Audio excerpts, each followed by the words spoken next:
spite of the storm and rain, heartache and pain, still I declare you, I made it through.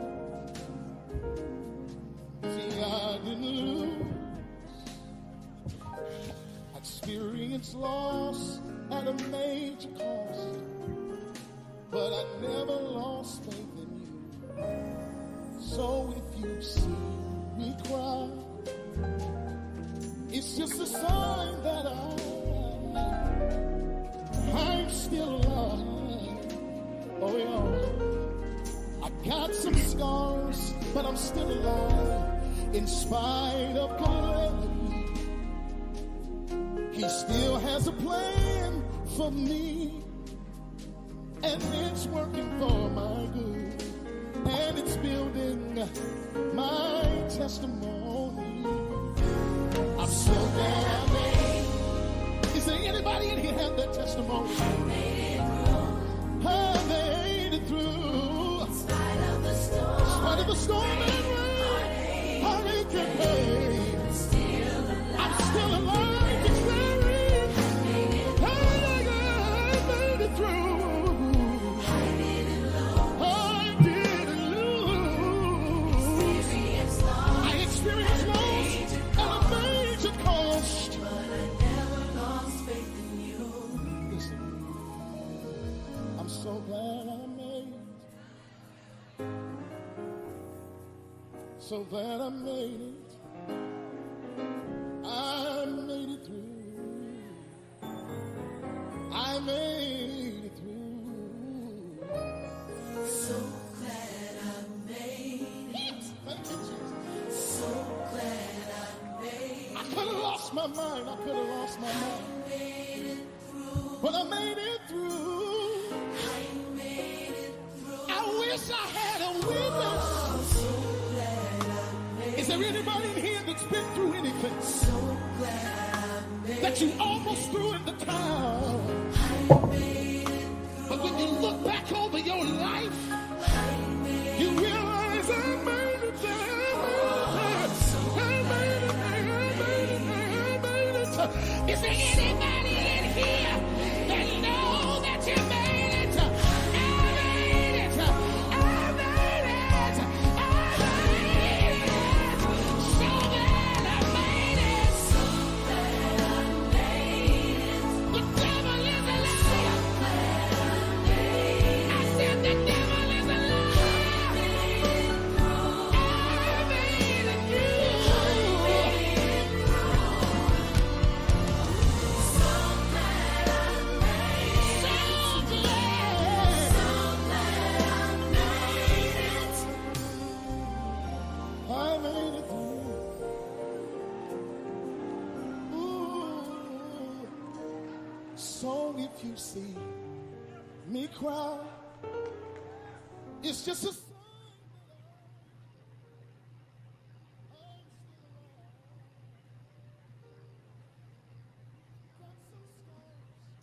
Hello, everyone, and welcome to the Ella Johnson Show. I'm your host, Ella Johnson, and I am so excited to be back again this Sunday. Listen, every Sunday, 6 p.m. Eastern, 5 p.m. Central. Go ahead and set your clocks to it.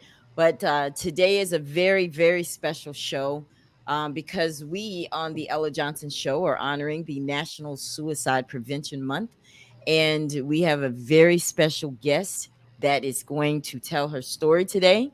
And of course, I have Apostle back. He's a regular for the Ella Johnson Show. But I just want to, first of all, say thank you all so much for tuning in because we wouldn't have a show if you guys didn't tune in, right? And if you're watching from Facebook, thank you. Do me a favor and share the broadcast.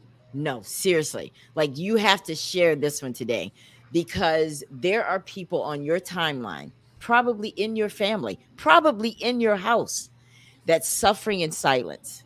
You know, they're having suicidal thoughts, or they may be depressed, just kind of going through some stuff, and they're suffering in silence. Well, this show is going to give people hope because we realize that suicide is the 10th reason for people dying in this country. Number 10, it's the 10th reason. And we still haven't figured out why it happens. It just creeps up on us. And there's a lot of undiagnosed mental illness, especially in our community. So, this isn't a subject that people like to talk about, but we need to talk about it.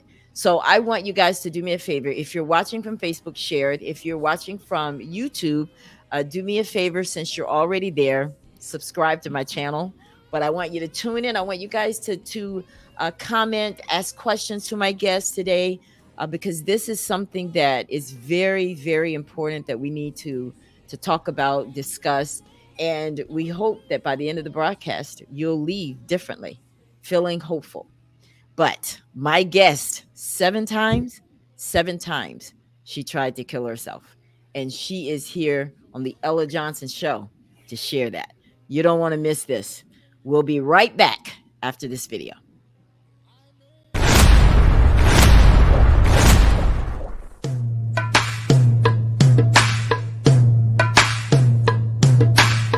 It's time for the Ella Johnson Show.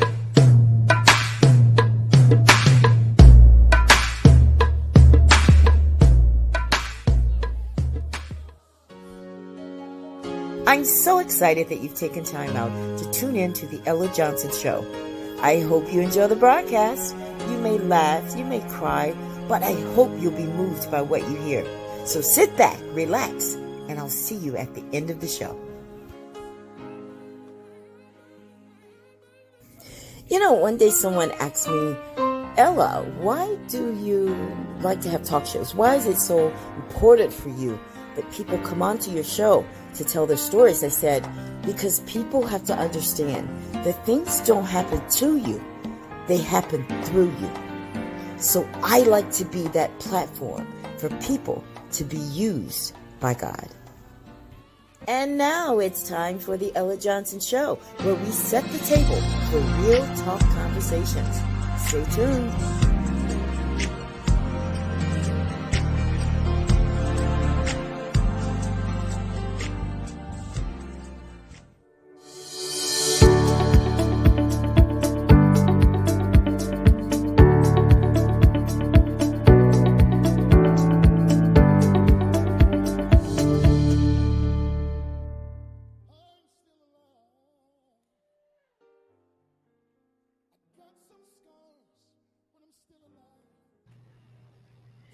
And we are back, guys. We are back. Thank you so much for staying with us. Thank you for tuning in again to the Ella Johnson Show. Well, I am sitting here with some special guests. Like I said, we are honoring National Suicide Prevention Month. September is the month for that. So we thought it would be good to bring on someone who has survived suicide 7 times. I know. Yeah, this story is going to wow you, but it's also going to make you wake up, and it's going to help some people heal and realize that you're not alone, right? So I just want to thank my guests for being here again. I want you guys to meet them. Of course, Apostle is back with us. Apostle is the president and CEO of Kingdom Workers International. He's the overseer for God Made Millionaires talk show. Yes, God Made Millionaires. Want to be one of them. He's an author. He's a motivational speaker, songwriter, and musician. He has just released a video. Thanks for making me wait. That debuted here on the Ella Johnson Show. If you missed it, you got to go back and watch it. It was incredible. Awesome, awesome, awesome song. But he also has a book for it as well. And now he's working on Platinum Love, right? Welcome to the Ella Johnson Show, Apostle. Thank you, Ella. Honor to be here. Excited about it. I know it's always wonderful to have you. Before the broadcast, we were talking about Platinum Love, and he was giving me a little, background about what that means. I want you to share that with us briefly, Apostle, because it was real powerful about where the Platinum Love and what it means and where it's derived from. I liken Platinum Love to what Jury Will is all about, because platinum and gold are two different things. Gold does not weigh as much as platinum. It is not as durable as platinum, and it's definitely not as precious as platinum. It is beautiful, it shines, it sparkles. It takes more platinum to make the same ring that you would make out of a gold ring, and when a gold ring is scratched, it loses value. Platinum becomes antique and more precious. So when Mm. someone loves you with that kind of a love, I call it a platinum love because Wow. nothing can stop it. When platinum is scratched, it becomes antique and precious. So most folk who want something special given to the one they love that will last forever, they seek out platinum. So platinum love. I love it.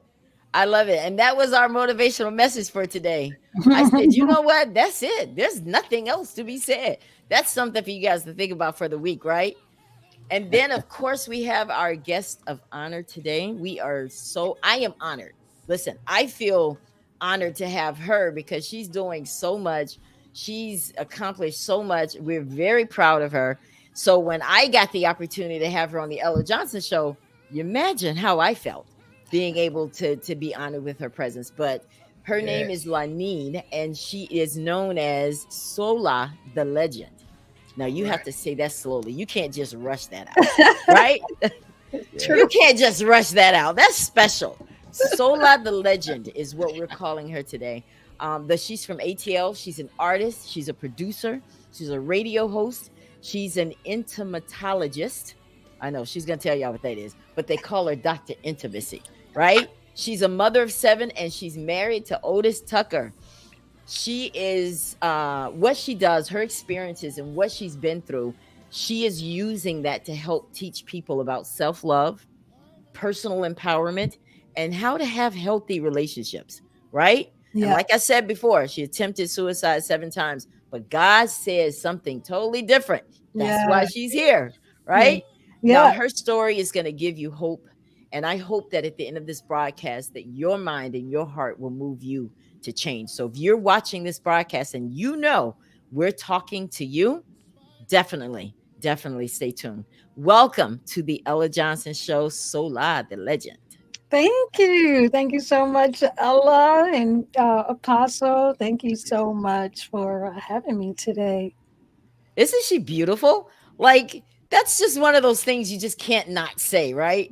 She's absolutely beautiful Thank inside and you. out. I am honored to have you. And you listen, I know that it's not easy, always to talk about a lot of this stuff brings back memories, but this is all about helping other people. And that's what we're all here for today. So I want to get you guys, you had your book. Hold that up. I want you Okay. to show that again. Her book, Suicidal Love. Okay. Now we have something special for y'all today. All right. This is what I want you guys to do. I just put into the broadcast her website where you can get this book. Now, listen. Now, we all love a discount, right? I know we like free stuff, but it's not going to be free. We have to keep our lights on, right? Yeah. So, what I want you guys to do, I just put in the broadcast the link to her website. I need everybody. You're going to get an $8 discount today because you're going to put in the code Ella Johnson, right? The Yes. book is only $24.99. Okay. What I'm getting ready to go buy from the Chinese restaurant is that much, right? So I'm going to forfeit my Chinese meal today so that we can make sure she gets a book. Not really. Now, you guys know I'm not going to go without eating. Jokes, right? But listen, I want you guys to support, okay? Because we have to support people when they're bringing things onto the show and it's something that's going to help us heal, right? Yeah. And so I Yeah. need you guys to click on the link, put in the code Ella Johnson. You're going to get $8 discount on the book. Support And her. And once you've done that, capital E, capital J, the correct spelling Right. of your name, Ella Johnson, with a Yes. capital E, capital J for the code to work. Yeah. Okay. Yeah, y'all spell it correctly, okay? We don't want any kickbacks, okay? All right. Right. So yeah, you do me that favor and support her, and purchase her book, because today we're going to hear a lot of what's in the book, but we want you guys to not just be like that and, oh well, we heard it all on the show, so no need to buy the book. No, don't be like that. Let's get the book and support her. She's beautiful. She's doing great things. She's helping a lot of people. So yeah, so that's one thing that we want to talk about. So Sola, tell us, how are you today? How are you feeling? You look great. Oh, thank you. I'm doing great. I had a bit of a hair meltdown when I first came into the studio. I had this new hairstyle. It looked so bad. So I had to run and do like this little emergency updo. So yeah, thank you for the compliments because it's a rescue hairstyle. So. Listen, I don't think you can ever have a bad hair day. I mean, that's just real. I really don't. Yeah, Thank I don't think you. so. But Thank you. anyway, we definitely want to get to know a lot about you today and what you went through and what led you, what triggers that you dealt with that put you into this position of what we're talking about today. So tell us first a little bit about, where you grew up. I grew up in New York and upstate New York. That's where I'm originally from. I was raised primarily by a single mom who had a very traumatic upbringing and past herself. So I came into the world into some drama, but she did her very, very best. She gave all that she had. She gave me that platinum love that that the man of God was talking about, even out of her brokenness. So, two sisters that actually lived in the house with me, and my single mom. So, yeah. So you were raised by a single mom. So I can only imagine what that was like. Now, because you mentioned, in your book, you talk about that you grew up in poverty.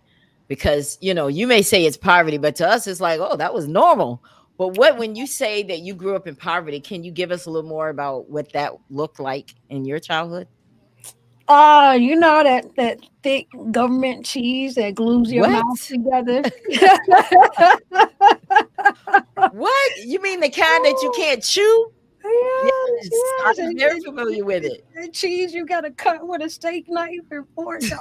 Won't But, melt. Yeah. yeah, but It doesn't.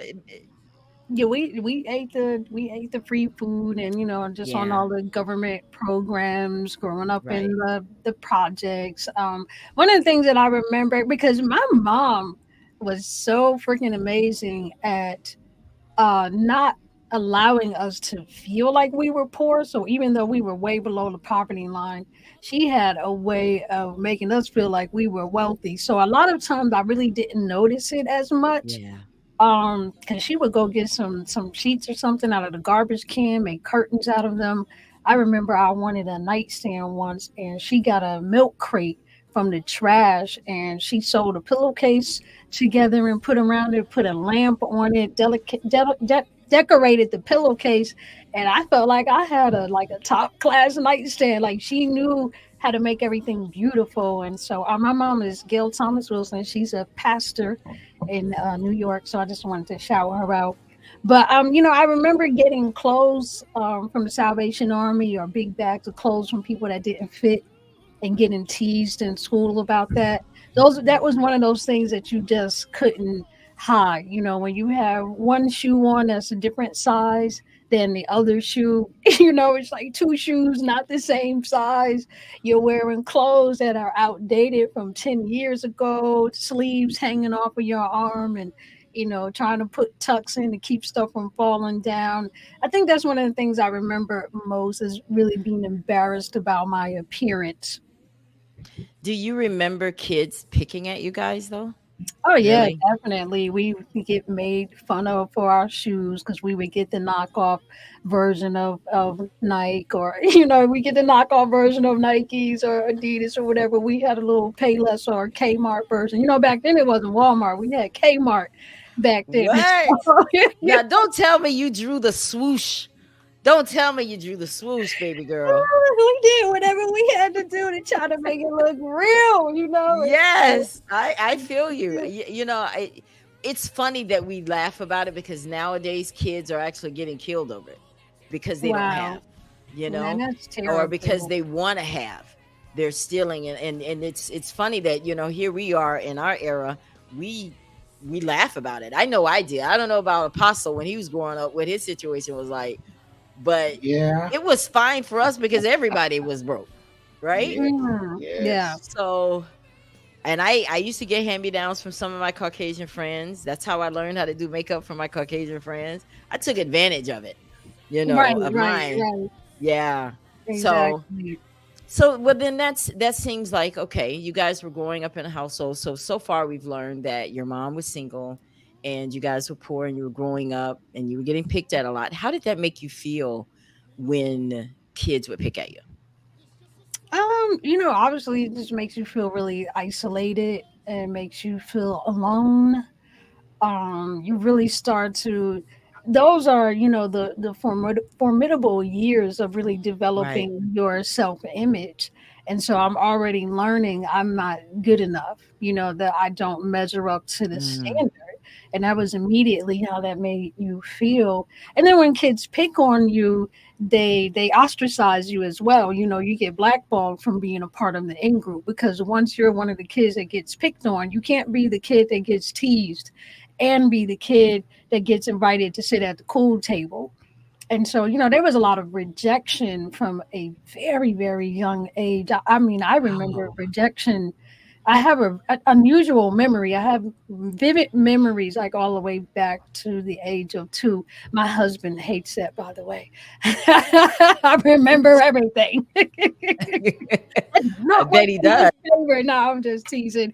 But yeah, I have really vivid memories, and I remember being teased in preschool. Like, I can remember being picked Wow. on in preschool, and rejected from that young of an age. And so it really taught me to isolate, to kind of stay into myself and get into my own head and live in my own world. And that contributes greatly to people becoming suicidal when they get older, because Yeah. isolation is a tremendous factor in what leads to people becoming suicidal. It is the unwillingness or the inability to reach out to others, or the fear of rejection, criticism, judgment. And so when you grow up feeling that way, when that's ingrained in you at such a young age, of course I'm not going to reach out to somebody when I'm feeling like I don't want to be here anymore, because I've already been trained or cultivated to believe that nobody's going to care. Wow. And you were so young. How did because what's concerning is you were experiencing these feelings as a young girl. How long did you carry that? Because I know growing up poor, we eventually got over it. We just laughed it off and we got over it. But did you my being poor, I didn't deal with the being picked at and stuff like that, but you did. So you had another level of it. So were you able to get over that part of it? I mean, the poverty, yeah, because you move on. You grow Right, up, right. you get your own money. But kind of like, it's not really. It shapes you, it molds you, it defines you, it becomes a part of you. I don't really think that's something that you get over. It's not something to get over, because it's ingrained in you. You learn how to incorporate it into a part of your greatness. You learn how to use it to your advantage. But that took a long time. I mean, when I was out on my own, I started selling drugs because I wanted to have money. I already know that you don't have money, you don't eat, you can't buy clothes. I remember stealing. The first time I got arrested for stealing. I was boosting. And most people would go and, what boosting is, right? You go and steal stuff and you resell it. Yeah, I've bought stuff from a booster before. Yeah, Yeah, even but in Rio. Yeah, I found out about boosting. I I wasn't wasn't trying. gonna sell it though, but I was That's gonna what I buy was it. about to say. I wasn't boosting, like, I just wanted to look dope. So, I would Right, go right, and steal clothes just so that I could have all those things that I didn't have right. when I was younger. That also causes you to be very attracted to, when you start dating, to men who appear to have money. If it seems like somebody can take care of you and give you those things that you didn't have, you're more inclined to involve yourself activities because you want a quick fix. You want that to stop hurting as quickly as possible, or you do not want to experience that trauma or rejection again. So I can't really say that I got over that. It really defined how I lived my life. Me not wanting to be poor defined how I live. Um, it still defines me now, but I use it to my advantage now. Like, my work Right, ethic is through the roof. right, Sometimes my husband is like, "Babe, please go to sleep." I'm like, "No, I gotta finish this one last thing." So it's like, I must have money. I have to finish this, and yeah. And I don't think that, like, for me, I can only speak for myself. It just became a part of me. yeah. The reason I was asking is because I think that some of those are triggers, Yeah, for people that when you're sitting there and it's like you start thinking about everything, anything that was negative in your life, it seems like it all comes back at once. So Mm, let's go a little bit, because I know you were a single mom. Tell us mhm. what led up to that. You started dating a guy, and what happened? Well, it wasn't really that pretty of a story. I didn't even know whom I was pregnant by. I didn't know who I'd gotten pregnant by. I was very, very promiscuous. I had some ideas, but I didn't know, didn't even care. It was irrelevant to me. It was inconsequential. I wanted to have a baby.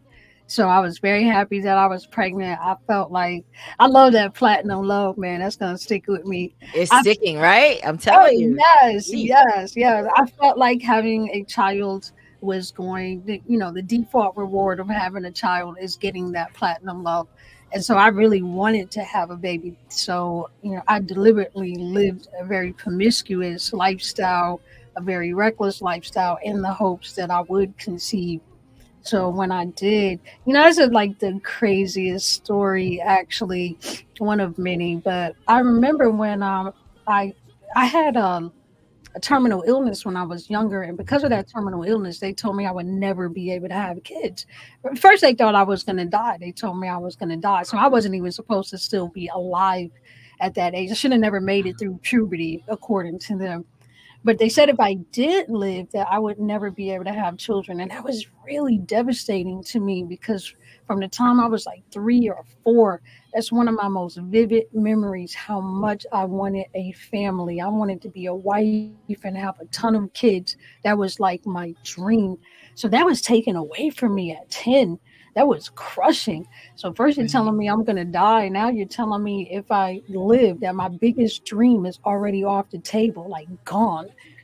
And so I remember I got pregnant when I was 18, and that was around the first time that I tried to commit suicide. So I was just getting out of the mental institution. I got out of the mental institution, and I was really, really depressed. I had tried twice when I was 18, and so they locked me up. Look, I was either in jail or in the loony bin. Like it was either or. So I'm back in this mental institution, and I got out, and I just remember I was so depressed that I wanted to do it again. I was like, I got to try again, and I remember laying there in this room. I was in a room, a rental room in a house, and it was wintertime in New York, and it was like in the teens outside, and the landlord wouldn't put the heat on. He couldn't afford to put heat on, so he wouldn't put heat on in the house. So I bought myself a portable heater, and it kept blowing the electricity out. So he took it away from me, and he yelled at me. So I'm like in my room with two coats on under covers, freezing, and I didn't have any money to do anything else. Like I'm just stuck there, and I remember just laying there bawling. Now this time I had gotten born again when I was 12, but I've been wayward ever since. Like since I was 13, I think I was like in real hard for a year, and then I was just gone. So here I am, 18, laying there. My thoughts on fornication and all of that being raised, like you're not supposed to have sex before you get married and all that stuff. And I'm doing just the opposite. And I remember laying there just bawling. And I started talking to God, and I said this exact prayer to Him. I said, God, I said, I know that I'm not even supposed to be having sex. I said, I know I'm not supposed to be doing this. I said, but if you will give me a son, I'll never try to kill myself again. I said, please give me a son. And I mean, I'm laying there just like crying. And then I was remembering them saying in church that God doesn't hear a sinner's prayer. And I'm like, why am I even wasting my time? I know He's not listening Oh, to me. wow. But I was just bawling. And so I He doesn't remember hear sinner's prayer. Whose prayers is he listening to? Oh my that gosh. only only they say. Well, I mean, I've heard this lots in church. The only prayer of a sinner that He's going to hear is like the prayer of repentance. But you can't pray and like ask for stuff, petitions and stuff like that. That's Oh, that's wow. what I was taught in those churches growing up. I know Right. otherwise now. I know that that's not true, and this was my Uh, first experience knowing that. because as I was laying there crying, saying that I know I'm not supposed to be doing this, but please, I said, I'm so sad and lonely. I feel like I don't have any reason to live. I said, if you give me a baby, I'll have a reason to live. And I'm just like bargaining with him, you know? And Wow. how about after, I think at that time I've been sexually active for about 3 years, like wilding, okay? I mean, wild. I had never been pregnant. I never got my cycle back after that. From the night that I prayed that prayer, I had an appointment at the clinic. And my appointment at the clinic was because I had tested positive for cervical cancer. So I Oh, was going, yeah. So I had an appointment at the clinic to get a biopsy to see the stage of the cancer. So I went back to the clinic. This was a pre-scheduled way before I had this prayer, like maybe 6 weeks prior or whatever. Went back to the clinic. They did the biopsy, and after doing the biopsy, the nurse comes in and she haphazardly, she's like, "Oh yeah, yeah. By the way, any chance that you're pregnant?" And I'm like, "Well." I was really sarcastic back then. I'm like, B, I'm having sex all the time. Of course there's a, like, of course there's a chance. Like, right, right.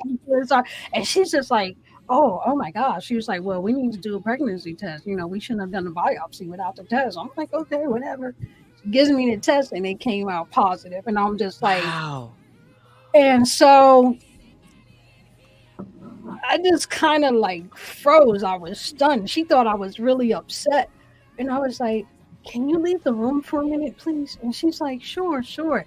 And she left the room and I put my face in the pillow and I was like, oh, I was like, God, I can't believe it. I was like, thank you, thank you. I'm just like going crazy. Can you imagine being 18, like being that happy to be pregnant by No, I someone you don't can't. even know who it is? Like, it's just I like, wasn't happy. I had a whoa. different reaction. So yeah, so that's and that's my little miracle baby. Wow. He was born. So let's Yeah, go back, Sola, because you mentioned that you had already attempted suicide twice already. twice So you before were then. so what lead me up to the very first time that you said, "You know what? I want out." What led up to that moment? Man, it was so spontaneous. It happened so quick. It wasn't planned. I didn't think through it. I didn't plan it. I know before that I had been cutting myself and stuff probably for about a year. Before that, I would do things like cut myself, burn myself. um, I would do things like that physically hurt my body.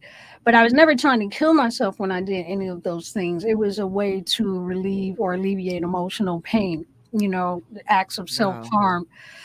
But obviously, that was a really big sign that I wasn't aware of at the time with me cutting on myself like that. Right. But at that time, I was dating. I was dating a local drug dealer. He was a local kingpin in the area, and I was what they refer to as a street wifey. And that just means I was his top girl on the street, but he was married, but I was his street wifey. And it's pretty much a useless, vain title. It's a title Right. that gives you vain authority in a dark, lawless world. And basically, he was just using me to be out, running his spots. I was basically cheap labor and free sex for him. And so I have been dating him for a while. And I remember his wife came over to my apartment. She fought me, she's telling me to leave him alone. And, so we got in a fight. And So how it was, old were you at this point? I was 18 then. Yeah, I You was were 18. still 18. I started Wow. at 17. I started dating him when I was 17 and then I became 18. I guess basically I was probably statutory rape for him, but that's Yeah. beside that's beside the point. Yeah. So anyway, we were dating for a while, and I remember this one, like this really goes into my book so deeply, Suicidal Love, because suicidal love is loving to your own detriment. I say suicidal love is loving to your own detriment. It's the willingness to show up for the pain. And this relationship was painful. It was toxic. It was violating. But I remember, but I was in love with him. Like, like he was my boo. I loved this dude. And I remember the day that I first felt like I was in love with him. It's so crazy. It was this simple little thing. I was starving one day because I had an apartment then, but there was no furniture in it. There was no bed. There was nothing. The apartment was just empty, like maybe a crate to sit on. I think there was a mattress on the floor, and I never had any food. And one day I was in the apartment starving, and he showed up with this big plate of Jamaican food. And like from that moment, I just felt like I was in love with him. This just small Oh, act of kindness and care. I was like, he must really love me, you know? And that's what oh. happens when you grow up without a daddy. Like any man that gives you the slightest bit of attention, it's like, you know, daddy loves me. I think, you know, somewhere in your heart, you're just like, daddy loves me. But that made me feel like I was like he loved me. And so we went away on this trip. He took me away for the weekend one time, and I went to kiss him on the mouth, and he moved back from me, and he was like, "What are you doing?" Now, if we'd been together, I think maybe 6, 7 months at that time, and he like, "What are you doing?" And he was like, "I only kissed my wife," and Oh, I was like, "Oh, what an eye opener. Oh, wow. right, right," and I was like, "Dang," you know. So that was like a big eye-opening moment for me when I realized that I was not as like important to him as this Oh, woman who he truly valued, who he kept at home, safe, you know, while I'm out 2 o'clock in the morning at 17, 18 years old, and I'm out on the street corner at 2 o'clock in the morning with a pocket full of drugs in an extremely dangerous neighborhood where people were getting killed every week. Like multiple people got killed every single week. And that's where I'm at. And so I remember seeing his wife driving around, and he had this really fancy Corvette, this beautiful Corvette. And I remember seeing her drive around in that car. He loved that car. He didn't let anyone touch it. And she purposely drove over there by me to flaunt, like, I'm in Charlie's car, you know, like, you don't have this. So I complained to him about it. I'm like, why you don't let me drive your car? And he was like, okay, you can drive my other car. He had some old beat up Chevy. I think this thing was like 15 years old. You know, I mean, this was like some knock knock car. Okay, it was like a right. legit hoopty. So he gave me the car. Now, mind you, I didn't know how to drive. I had no license. I didn't know how to drive. I'm just complaining that I don't get to drive his car. You And know, you can't even drive. I can't even drive. But he gave me the car to shut me up. And I remember driving around feeling like, you know, I had taken a few lessons before, but I just remember driving around and people showing people that I was in his car, like it meant something, and that wasn't even his real car, you know. And it just hit me all of a sudden that I was nothing. Like you know, what are you doing? You know, you're not loved. You're nothing. You're nobody. This situation is proof. Like, look what you're driving. Look what she was in, and look what you're in. Oh, That's your wow. value. That's your worth. You know, she's in his brand new Corvette, and you're driving this 15, 20 year old hoopty that's dented up, that's making noise. Like, that's your worth. You see this car? That's what you're worth, and that's what she's Wow. worth. And Wow. I remember as I was driving, thinking that, so depressed and crying, and it was really sudden, just like I suddenly decided in that precise moment that I couldn't take life anymore. And I put my foot to the gas pedal. I saw a tree coming near me. There was like a big oak tree in front of me, and I was like, I could just end it all right now. Like right now it could be over. And I didn't even think about it. I put my foot on the gas and I gunned it toward that tree, and I drove right into it. No seat belt, no second thoughts, just boom. Oh, my That was the gosh. first time. And what happened? I Well, mean, I woke up in the hospital, of course. The car was totaled. Sure, Charlie was really glad he hadn't given me his Corvette. I bet. Right? But I woke up in the hospital, and, you know, the accident was so weird. They were asking me if it was on purpose. I'm like, no, no, you know, this wasn't on purpose. And but I really just had to stay in the hospital for a couple of days. I didn't have any major injuries because the airbag deployed, but I really, Right. the airbag like damaged my face. It I was really, gonna say, yeah, it probably did. Yeah. so like the one thing I had going for me, I felt like, of course, it was more, but the one thing that I knew I had going for me, I was very attractive, and I had messed my face up. Like I looked like an alien. My face was jacked up. So when he Wow. saw me, he was just like, "Look what you did to yourself," you know. Like he was so disgusted when he saw me, but I really did look Now, scary. were you hoping he was going to be a little bit more, like, "Oh, baby, what happened?" And was he any of that? I think I was kind of dazed because I hadn't planned to do that. So the whole thing just caught me so off guard. Like, Right. whoa, did I do that? It really caught me off guard. I think the whole thing was just like, what in the world just happened? It was such a whirlwind. So I'm sure that I was hoping that I would get some sympathy from him, but I definitely wasn't trying to get his attention. Like he wasn't even really a part of my thought process. It was just how I felt about myself. But I think him Right. responding to me the way that he did, that he complained about how horrible my face looked, and he was like, he was like, "What a shame! You were so pretty. You effed your face up." And at that point, I didn't know if Mhm. my face was ever going to recover because it was really messed up. So I didn't know what kind of permanent scarring I was going Right. to have. So that was Right. really scary. So they sent me away with some prescription painkillers. That was attempt number two. I was like, all right. So that time I didn't plan it. I didn't do it right. Let me get it right this time. Let me So take what the triggered you this time, the second time? the Because painkillers. I took the pain meds. I just downed the whole oh, bottle of pain meds they gave me. Took them all at once. Boom. what? So, I Yeah. mean, oh my gosh. Oh, so when you okay, so you ran into the tree. Now this time you're taking the pills, but what is it that caused you to do it this time? Was it the same guy, or you just said, Yeah, it "I'm was just just like uh, me realizing that I was sad enough to want to die, that I had intentionally tried to kill myself in this car, was the first time that I think I was aware that I was actually suicidal. That made me aware. mm, I didn't even know I was suicidal. So that made me wow." aware that I was suicidal. So once it was on my conscious awareness that I wanted to kill myself, I was like, well, let me be more intentional about it this time so I can do something that will be effective.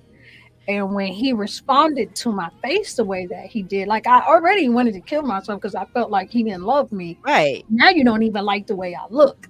So yeah, I really, really don't have any reason to be here now. So yeah, definitely it was like the whole of it that pushed me to that point. Now I want to stop you right there because Apostle. All right, we have a lot to unpack here, so we're gonna bring everybody up here right to speed. So she's already feeling like he doesn't love her, and the reaction she got from him. Now she has these pills. What is it that makes people? I mean, just from what you can think of, and how we can encourage people that when they start feeling the first time she felt like she did about this man, realizing that he was married. Because when you're hurting, you don't see any of that. Because Right. we're not even going to judge with that because we've all done some stuff that we look at it now and we're like, oh my gosh, what was I thinking? But you just want love. She didn't have her father. Exactly. She was Exactly. growing up poor. She just wanted money. She just wanted love. And so now she's getting rejected even by this guy. So Mhm. how do we unpack that? How do we deal with that? Because I know women are dealing with that. I dealt with that Yeah. rejection from men not having a father in the household. hmm Dealing with that is hard, Ella, especially when you remain in the same atmosphere, same situation, wanting that validation to be loved, to be Hmm. somebody special. In the Hmm. church, when I was a little boy, they used to tell us this was crazy. But as a minister, 54 years in ministry, I've talked to pastors, I've talked to all kind of people who have encountered this place. And it's real. Suicide is not a joke. But when you're in that atmosphere, you get up to it, you go through it all day, you lay down to it. It's hard to get your mind to see beyond where you are. So you're fighting a real fight. So a lot of times what we offer to try to help people is to get them into another atmosphere, hear different things. As a preacher, my job is to tear down those thoughts and replace them with the thoughts that God have over people. That's really the job Right. of a prophet. If you ever heard people say that, I know they, hey, you're getting a new car and a new house. That's a wonderful thing. But sometimes you got to change where I am in my emotions, in my Mm-hmm. thought, my mental ability before I ever can handle a new car, a new house. And this is where a lot of us drop the ball at when we're helping someone. That validation is important, but very easy dealt with when we can have somebody around us that we can trust to build us up. They accept us. I want to be accepted. Yeah. In my situation, mine was I was adopted. My mom left. She took all other kids. She left me. It was the coldest day in December. I almost froze to death. It took me years trying to figure out why wasn't I good enough? Why did you Mm. want me? How come you took everybody but me? Now Mm-hmm. here's the catch where God comes in. A lot of time we get mad at him, but he always has a plan. In my Mm. plan, he delivered me to send me back to help my family. My brothers were on drugs, my sister was Mm. on drugs, everybody was messed up. My mom, my biological mom, Mm-hmm. wino. I was able to go back and help them. He pulled me away. Now, when I look at her right now, look at you, baby. It's so precious. She's a living testimony. She don't tell us what she thinks. She lived this. She And did. power, the power of that testimony is what the Yes. devil did not want her to have. And so you Mm-mm. can't have a powerful testimony without passing a powerful test. What? In Yeah. this case, now that she has survived, she can help other people who don't have anybody. They don't have anybody. Get that in your head. Nobody to say it's all right. Nobody to say you can make it. You're just never a young lady going through that today. Talked to me this morning. And her thing was she said, Apostle, no one ever picks me. This lady Oh. is 67 years old and she carried that all the way through life. She says, no one ever picks me, and I'm having trouble. Thank God, Ella, we were able to pray and minister to her and get her joy level up a little bit. But this is an atmosphere we need to try to get in as much as possible. When you're going through, this is not seemingly an option at the time. Right. So having people around you who care enough about you to come and say something to you, and when you say you pray, they say that God don't hear the prayers of a sinner. But see, the moment your heart changed to what God will is, you're no longer the sinner, so He hears you. That's right. That's right. Mm. So Sola, oh my gosh. So you've Yeah, taken wait, these pills. I just gotta say something real quick. I don't know if you can see this. Wait, hold on a second. Can you see that? What does that say? The woman. No, right at the top. Right here. Oh no, I can't see that. Oh, it says, please pick me. Yes, I see it. I see it.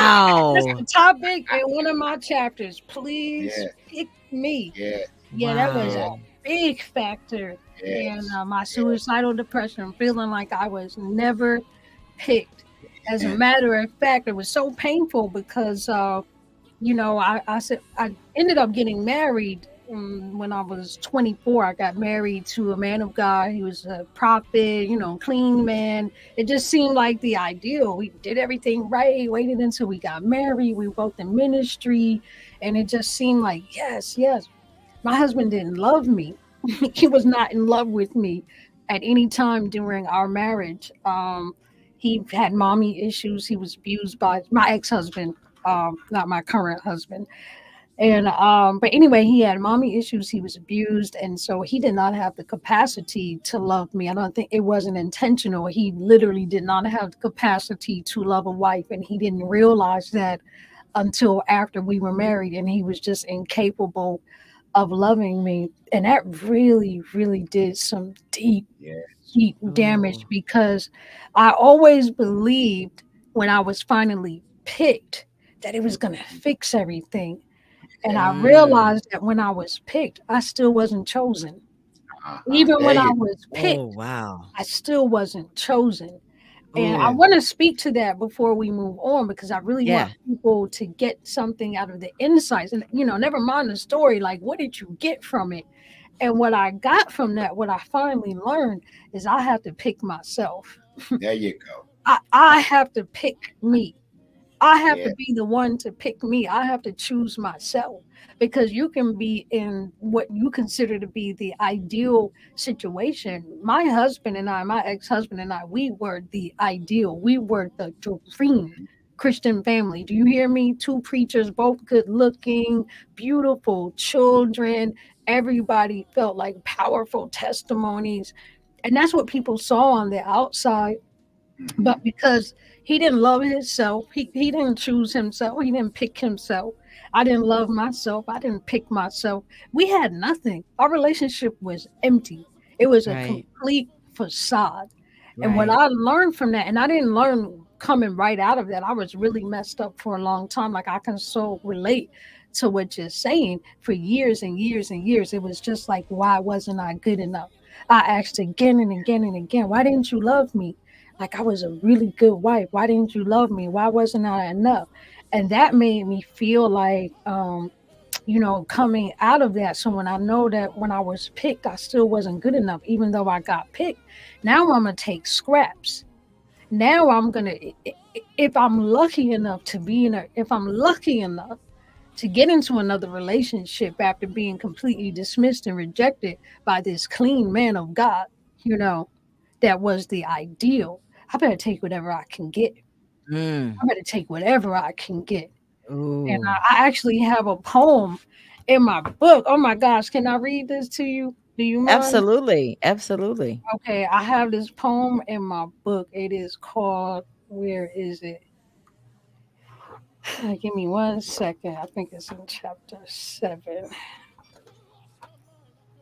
But it really speaks. Here it is. It's called The Clearance Bin. And this is how I felt about myself. What is my worth? Have I any value at all? How could I expect anyone to pay for a scrap so small? Like a damaged item in a retail store, I've been tossed into the clearance bin. I've been picked over and left behind like an old and imperfect has been. I am bruised fruit. I am left out meat. I am expired milk. I am dirty sheets. I am returned shoes worn and run down. I am a used white shirt torn and dingy brown. I am a broken toy, a game with missing pieces. I am an open box item full of roach feces. I am a cracked screen TV, a laptop that won't charge. I am a beautiful, intelligent woman with a past that's way too large. Too grand, too Mm. overwhelming, too nasty, too unforgivable, too vastly disgusting and shameful, mistrusting and painful. In fact, I owe you for your mere consideration. I'll even pay you to take me if you'll be my salvation. Because clearance bin items eventually end up in the trash. If no one finds them valuable, they are incinerated to ash. Save me from extinction. Save me from obscurity. You don't even have to love me. Just tolerate my impurity. Wow. I'm speechless. I'm speechless. That's beautiful. Clearance bin. Wow. Oh, say something, Apostle. I'm What speechless. what encourages my heart, in spite of all she's been through, God has a reputation of taking all of the pain that we've encountered and endured, and He turns it into power. So when I hear her talking about working now, I'm looking at the book here and other things that God has put on her heart to do that normally we couldn't do from a regular pulpit or somewhere else. She's still able to take that pain and turn it into power and help someone else. I like to say it like this: pay their tuition to a class they can't afford. Mm, We'll Ooh, never make it through what that we've was been, good. what she's been yeah. through. And so you're the one that God has equipped and anointed for a time as this. And you deal with that kind of stuff. You got to remember, God don't just tell you to go and you ignorant. God, He equips those who say yes. And when you say yes, Yes. He says, now all of that you went to. I'm going to say this to you. I don't want to get into no preaching thing. That's not what I'm trying to do. But I want you to look at this. You remember the wedding in the Bible when they ran out of wine? Mhm. Mm-hmm. Had they not run out of wine, they would never have known there was a better wine. Remember, if you go back and read that story, Mhm. nobody was complaining about the wine. They was fine. But when Right. it They drank out it of all. there you go. Jesus' mother said, "Look, boys, come on, you got to do things." He said, "It's not my time." Anyway, he went ahead. He turned the water into wine because they ran out of what they were used to or thought they needed. They found God in a better way, and that's what you have done. Now he said, Mm, "Introduce people to me like you know me now." mm. Wow. Oh, Wow. girl, with your ass gone. I hear you. I'm cheering Woo. you on. Yes. Yeah. Wow. Oh my goodness. That's Amazing, Sola. I'm my goodness. just that was incredible. That was very Yes. well done. Very Yes. well done. So we're at number 2 now. You've taken the pills. That obviously didn't work. They probably pumped your stomach, sent you home, right? Sent me to the loony bin. They didn't To the loony bin. because I had How just many been there times? a week before, so they like, you're not going home this time. Oh, wow. So Yeah. when you're in there, do they counsel you? Do they what happens when you're in the loony bin, as you say? Well, now that ties back into poverty because I didn't have the money to go to a real facility where they're really trying to help you heal. This was a state mental institution where the goal is to find an appropriate drug cocktail to numb away the pain. So there Oh, was no counseling there. There was nothing. They just wanted find a drug regimen, see how you're responding to it, hear whether or not you're still having suicidal thoughts. And once they get you full of those drugs and you stop saying you're suicidal, they send you back out. There's no type of counseling whatsoever. okay. Well, that was ineffective. So, Very. right. So you're back out now. And where are we at this point in your life? Have you let the guy go? How's the baby? How are you coping as a single mom? Where are we at this point? When those suicide attempts happened, the pregnancy didn't exist yet. So the Okay. pregnancy was as a result of that. That was my bargain with God that if He gave me Gotcha. this son, I wouldn't try to kill myself again. Of course, we're only on number 2, so I didn't keep that promise. You can't make Of promises course. to God, I was right? just going to say that. You can't make promises to God because you can't. Yeah. If He don't keep you, you can't keep them. So, but anyway, I had the baby, and that was a roller coaster in and of itself because I wasn't supposed to be able to have children. So with the Right. illness that I had had lupus,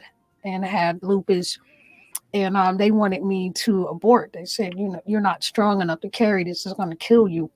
And so I had to deal with that the entire pregnancy. I got raped while I was pregnant. I didn't have anywhere to live. I eventually had to leave that room, and so I went and stayed in one of my boyfriend's drug spots. I went and stayed in one of his crack houses because it was either that or the streets. And so I got raped while I was there, while I was pregnant, got an STD while I was pregnant from getting raped. um the place got raided, so I almost ended up going to prison. That was a miracle in and of itself that I wasn't in prison because the spot got raided while I was there. And I mean, when I say raided, I'm not talking about, like some little knock on the door thing. This was like something you see on Cops. The SWAT team came in. Ooh. Yeah, the whole SWAT team ramrodded the door, busted the door down. I got roughed up, and I'm like trying to tell them I'm pregnant. So it was a lot. I'm not even going to get into all of that because that's a whole nother story. But came through all of that, and I had my baby, and it was good for a minute, like having him. But it didn't take long for me to realize that this was just something else to make life difficult, and it had nothing to do with him. I love being a mommy, love being a mom, but more financial strain, and wanting that support, being alone, lack of sleep, which can it really mess with your depression levels when you're not sleeping, you're stressed. So there was all of that. Like there's this whole nother element now to add So it to all of the, compounded. the pressures that I was already feeling. Now, did you take, when you had your baby, did you take him back to the crack house? No, no. Oh God, no. After that raid, I didn't go back. I can't even remember like what I did because I know I didn't go back to the raid. I think I went and stayed with somebody for a little while, and then I Right. got in a government program, and Right. they Mhm. got me into an apartment. Right. So within a couple of months or so, I was in an apartment, and it's something how much favor God gave you. Because remember, I had gotten born again when I was 12. So even though I was living wild, I was already His. Like His That's hand was right. already. I was filled with the Holy Spirit, and like that year from 12 to 13 that I had my close relationship with God, it was tight. It wasn't just some little, well, I'm gonna get saved because Mama said get saved. Like I really had an encounter, and He took care of me when we got raided. I remember being in the police station and the cops questioning me. And they're like, "Where's your parents?" Because I'm talking to them. I'm very intelligent. I was a straight A student, and they're like, "Why are you here?" Like you're not the typical person that Right. we see here. They're like, "Why are you here?" They keep questioning me, and finally they were just like, "Why are you here?" And they said, "I'll tell you what, we're gonna let you leave. I don't ever want to see." I remember the cop saying this to me. He's like, "I don't ever want to see you in here again." He said, "If I arrest you again, you're going to jail." He said, "I'm going to let you go. I don't ever want to see you in here again." And they let me go. These were the federal police. Yeah, that was God's favor for Yeah. sure. Yeah. And so he let me leave. So I was like, yo, I've been prayed for this baby my whole life, and I almost gave birth to him in prison. I got to stop playing around. So when I tell you, I stopped doing illegal activity with the quickness. That was like the for real More end of boosters, that huh? in an instant. I never touched another nickel bag in my life after that. I remember seeing one on the ground one time. I walked around and I'm like, oh God, no, no, no, no, no, no, no, no. I don't get away from me. But anyway, So yeah, things are looking up at this point, yeah, I somewhat. mean, yeah. But there came a time where you broke that promise to God. You tried to I kill yourself again. What led us to this next time?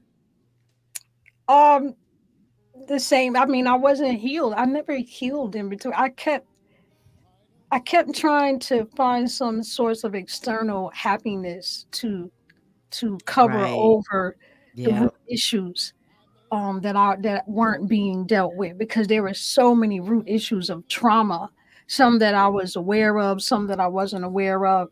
But I think one of the main things was being out on on my own so young, and then being a single mom.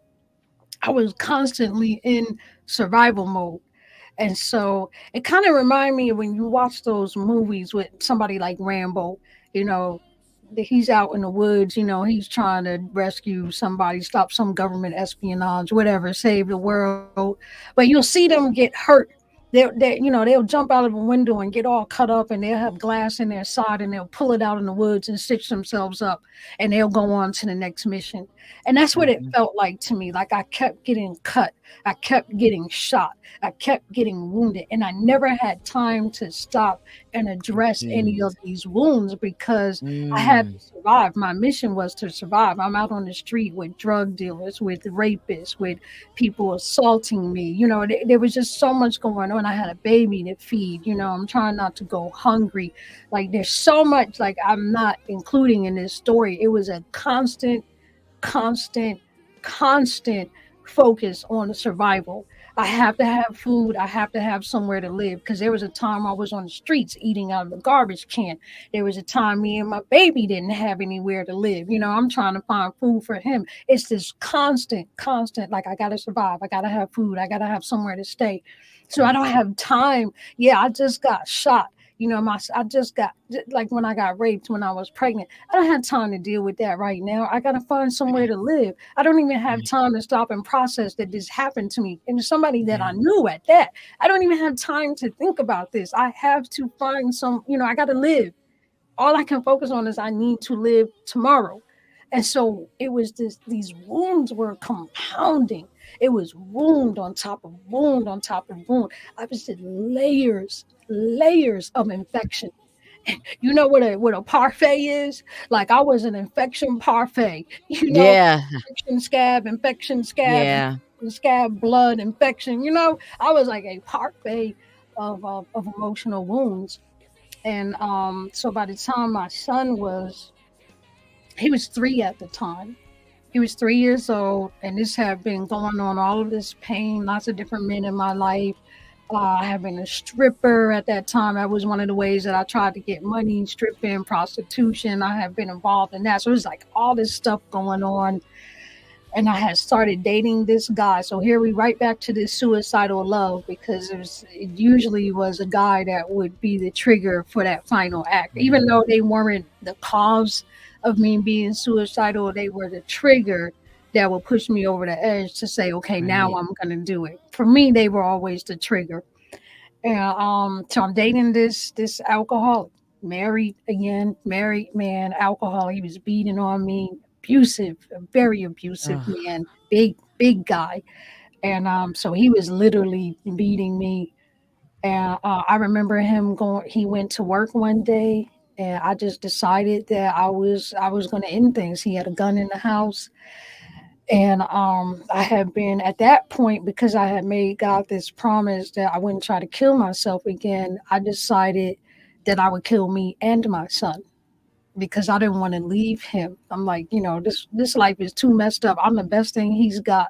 The best thing I can do for him is to take him with me so he doesn't have to deal with all of this. So the plan was to wow. kill us both. I was going to kill me and my baby. And so I actually, this was real planned out. I spent a couple of days trying to figure out, how am I going to do it? Will I do a tub? Am I going to smother him? I'm days just meditating on how this is going to go down. So while I'm meditating on how I was going to take my baby out, he was such a cute little boy, so good too, sweet, cute, nice, fun little boy. So that was heartbreaking thinking about hurting him. So I'm trying to think of the best, kindest way to do this. So while I'm thinking about this, here comes God intervening again. I'm watching the news one day, and I don't even remember where I saw it, because we didn't have a TV at the house. So I must have been out somewhere. But on the news, there was a story about this lady who had that same thought of murder suicide to spare her Yeah. kids. It was a mom and four kids. So she did murder suicide with her 4 kids, but she survived. The 4 kids all died, but the Oh, mother survived. And Jesus. boy, when I saw that story, I was like, you know what? I am so stupid and such a failure at everything. Like, this will be my story. I will successfully kill my son, and then I'll be left, and I'm going to be even more messed up. I was like, I can't do this. I can't do this. So after I saw that report, I took my son to school that day, and I was so frustrated, because it's like, well, I can't leave him here and kill myself. Like, I don't know what to do now. And I remember just laying on my living room floor. This is a special story to me, man. I was laying on my living room floor crying. I mean, like sobbing really, really hard. And I just started begging God to kill me. I was just like, God, please. I was like, please kill me. Please. I can't kill myself, because I promise you I wouldn't, but please, you do it. And I mean, for hours, I was just bawling. I was crying until I was just dry heaving, just completely dehydrated. I had no tears left, no snot. My face was probably glued in one position from all the dry snot on my face, But I mean, I'm just crying and begging God for hours. Please kill me, God. Please, you do it. I don't want to be here. And this went on for about a couple of hours. And then I'm a comedian, so I'm a funny person. So after a few hours of that, I just suddenly stopped, and I was like, God, you're really not gonna kill me, are you? Like, I just No, like, you're not it's gonna do not this, one of the things I do. No. Yeah. right? And I looked up at him. Well, I looked up, into the air. And at that point, I really, even though I'd had an encounter with somebody called God previously, I really didn't know if he existed. I mean, I just couldn't understand it all. Like, you don't seem real to me. I don't understand life. I don't understand why it hurts so much. Like, I don't get it. But I just remember, I'm like, well, if you're not going to kill me, I said, will you be my friend? I said, will Wow. you be my friend? I'm crying again now. I said, nobody loves me. I don't have anyone. I said, I'm so lonely. I'm so sad. And I said, I don't know who you are. You're not real to me. I don't want religion. I don't want church. I don't want rules. I just want to be loved. I said, will you be my friend?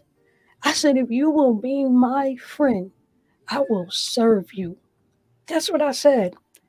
And as I was laying there praying this prayer, all of a sudden light came into my room, like sun rays or something. Just bright light came in, and I saw this dust twinkling and stuff. And it was the first time in my life that I knew what it felt like to be hugged by a father, because I literally felt him touch me. I felt warm arms come around me, and Wow. I just looked up and I was like, God, you heard me? I was like, you're really there, aren't you? I was like, you. And that was it. So that was that. Even though I didn't actually harm myself that time, I had spent days planning to kill myself. So that was a real one of my suicide attempts that I count when you get that far, like you're gone. But he saved me that time. Wow. And the anniversary for that day is actually this month. That's September 29th. That was September 29th, Wow. 1997. And he been my best friend ever Ever ever since. since. Ever since. And so that's how I got out of that one. But that was something else, because at that time I had just like been a stripper and like was real thugged out. So I used to dress like super provocative. And one of the things I remember, I was raised in a holiness church. I'm saying this in air quotes because that shouldn't be a thing, but that's another story. But in the holiness church, you had to have skirts on, down to the floor, and your turtlenecks and long sleeves and your No hair pulled, makeup. no makeup, hair pulled back. And so, matter of fact, my street name at the time was Dessert. Like that was my name. Like I was a snack, okay? And that was literally what people called me, was Dessert. So that after he said he was gonna be my friend, my first thought from the holiness church was like, I gotta look different. So the next day I went outside, I had this turtleneck on. What? It's Indian summer in New York. It was still warm outside, I had this hot turtleneck on, sleeves all the way down to here, a skirt that was dragging the floor, my hair pulled back in a librarian bun. And I remember when I went outside, like my friends were looking at me and they were like, Dessert? Is that you? And I was like, praise the Lord, yes, it's me.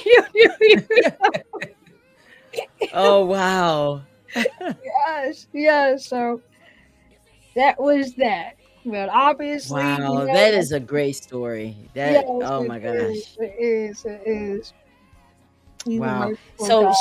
So Apostle, I think what's so amazing from that is that it sounds to me like in her spirit, she was just tired. She laid there long enough. He didn't kill her. And so it's like there comes a moment. And do you think that maybe that was like the prayers from long time ago? And it's like at that moment, that was just her moment. That was just her moment. And God, I mean, because have you ever heard an interaction like what she experienced? Yes, I've heard many stories like that, and it's when you come to the end of you, Mm, Yeah, whether it's that's pain, good. whether it's pride, whether it's success, Yeah. it doesn't really matter. God doesn't do a whole lot of nothing until you come to the end of you. That's why I gave the example of the mm, wine running out. Had the mm. wine not ran out, they would not have known God had better for them. When we run out, then God steps in. So a lot of times he'll say, Mm, like, when you get to the end of your rope, you're at the best place you could ever be. At the end of my rope, I'm barely holding on. Yeah, it's no you left. yeah. So he steps in and he changes your life. I'm just sitting here listening to her testimony now. It shows me why the devil didn't want her to make it. One, he knew that she Yeah. would tell him. She has Yes. that something that says, "Oh, I Ooh. gotta say this," and she's gonna. She knows how to make people sad smile. That's where the comedian part comes. All of these components God had put in her from birth. That the devil said, if it ever get out, it's gonna heal people I'm trying to Yes. kill. her. I got to stop her. So the way I would look at you, baby, and I hope you don't mind me saying that, this is how I talk. When I look at you, I see that medicine bottle that God has poured all of healing in to people you don't even know. So as you meet people, you have the medicine that they need, and they can tell. Have you ever been talking to somebody and they're telling you something, but you can tell how they're talking? They don't know what they're talking about. You know to go Yeah. ahead and walk. Then there are other people, they can say something and you listen because you can tell they've been there. They know you have that ingredient Yes. now, and so that Yes. empowers you to cut that trip short for others who we don't have that much time anymore. I'm so sorry you had to go through all of that, but I'm happy for the people that will meet you now that you are packing. You really Yes. packing now. Yes. You have that balm from Gilead. You'd have that medicine that can heal that. And when you were talking about being poor and how when they were sent to the place they couldn't get any help, I hear that so much. Not only when it comes to mental problems, but even just physical problems. If you don't have the money, you don't get the help. You know, they'll put Mhm. some kind of cocktail together to make you feel better than send you home, and things are not right. You have, and see, that's Psalms 107:20. He sent his word and healed them. You are his word. He delivered them from all their destructions. You represent that word. He's already gave the permission. He's already gave the order. So when they see you, you are the testimony or the testament of God that healing has come to them. So I hope you can hear what I'm saying, because I'm just looking at you. I try not to say too much, but baby, you there. This is what it was about. Everybody Yes. can't be you because they would never pay that price. And remember that Ooh. part where they said that God would never put more on you than you can bear. Yeah. You made it, baby. He gave you the grace to get here. We're your Mm. witnesses tonight, and whoever's listening to this show, that God did keep you. His grace is sufficient. He wasn't Yes. playing.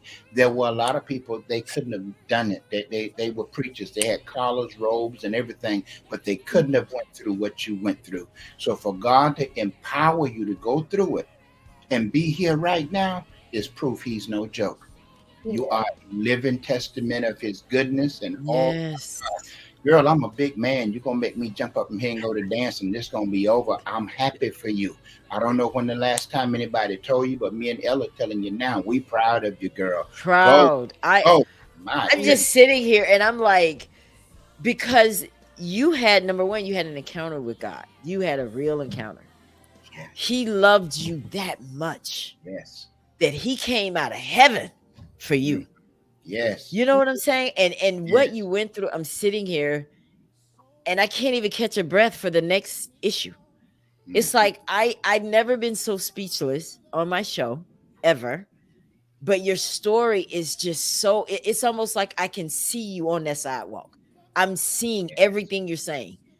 It's yes. like an out of body for me. I'm seeing all of this. And it's like through all of that, he was covering you.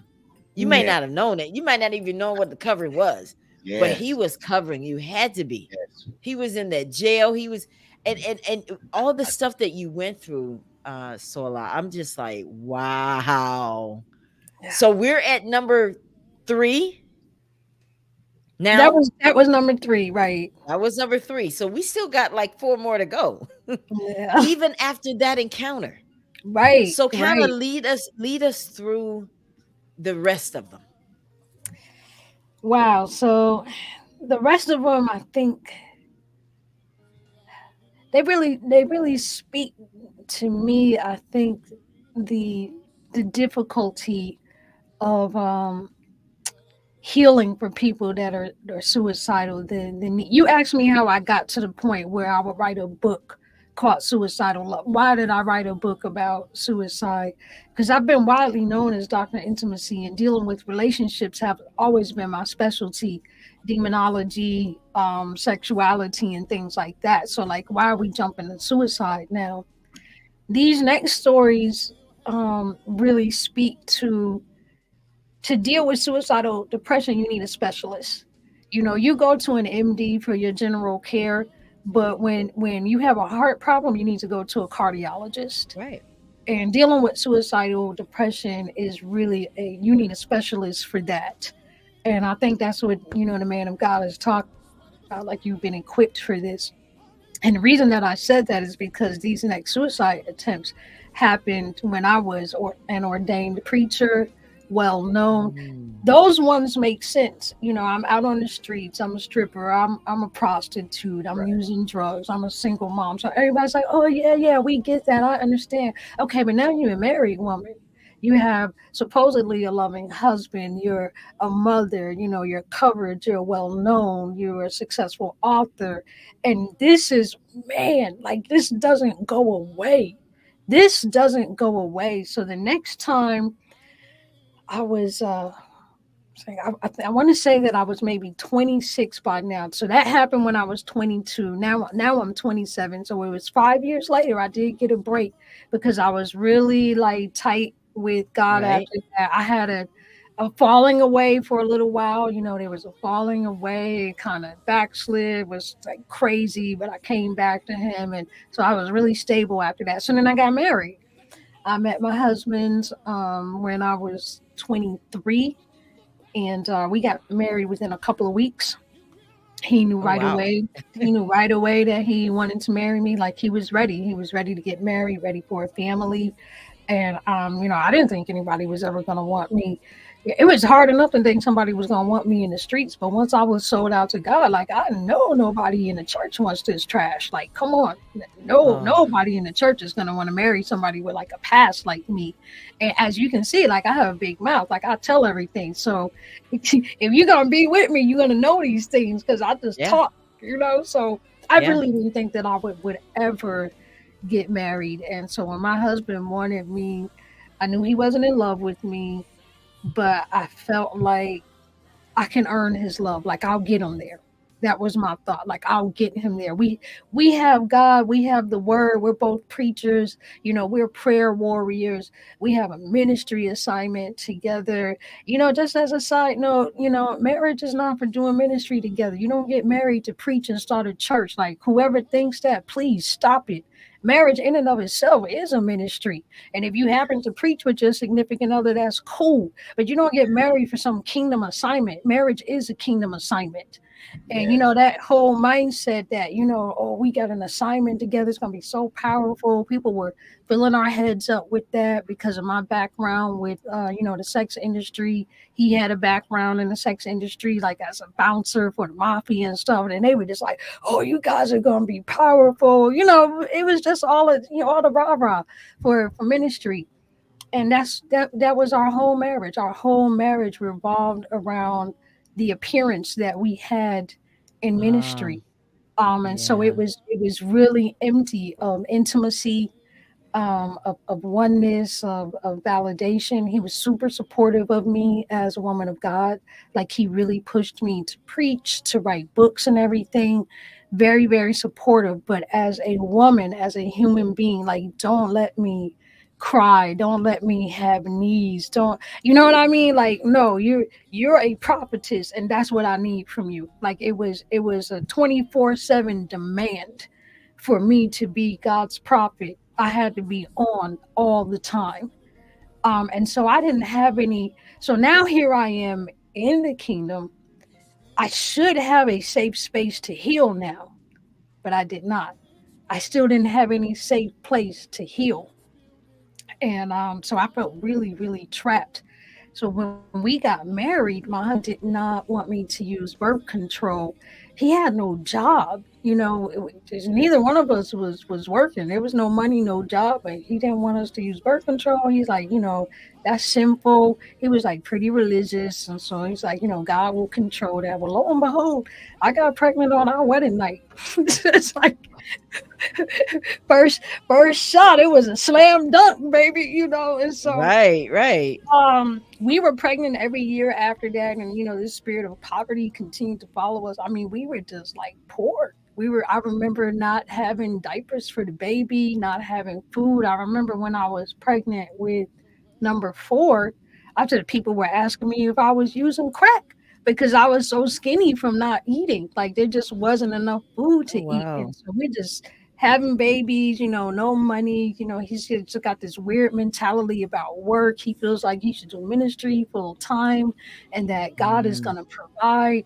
And so now I don't know if you know anything like about postpartum depression, but on top of this lifetime of trauma that I'm dealing with, PTSD, I have bipolar disorder that I don't know about. I mean, can you imagine being in a mental institution twice? I was never diagnosed. Like, that's how little attention they paid to me.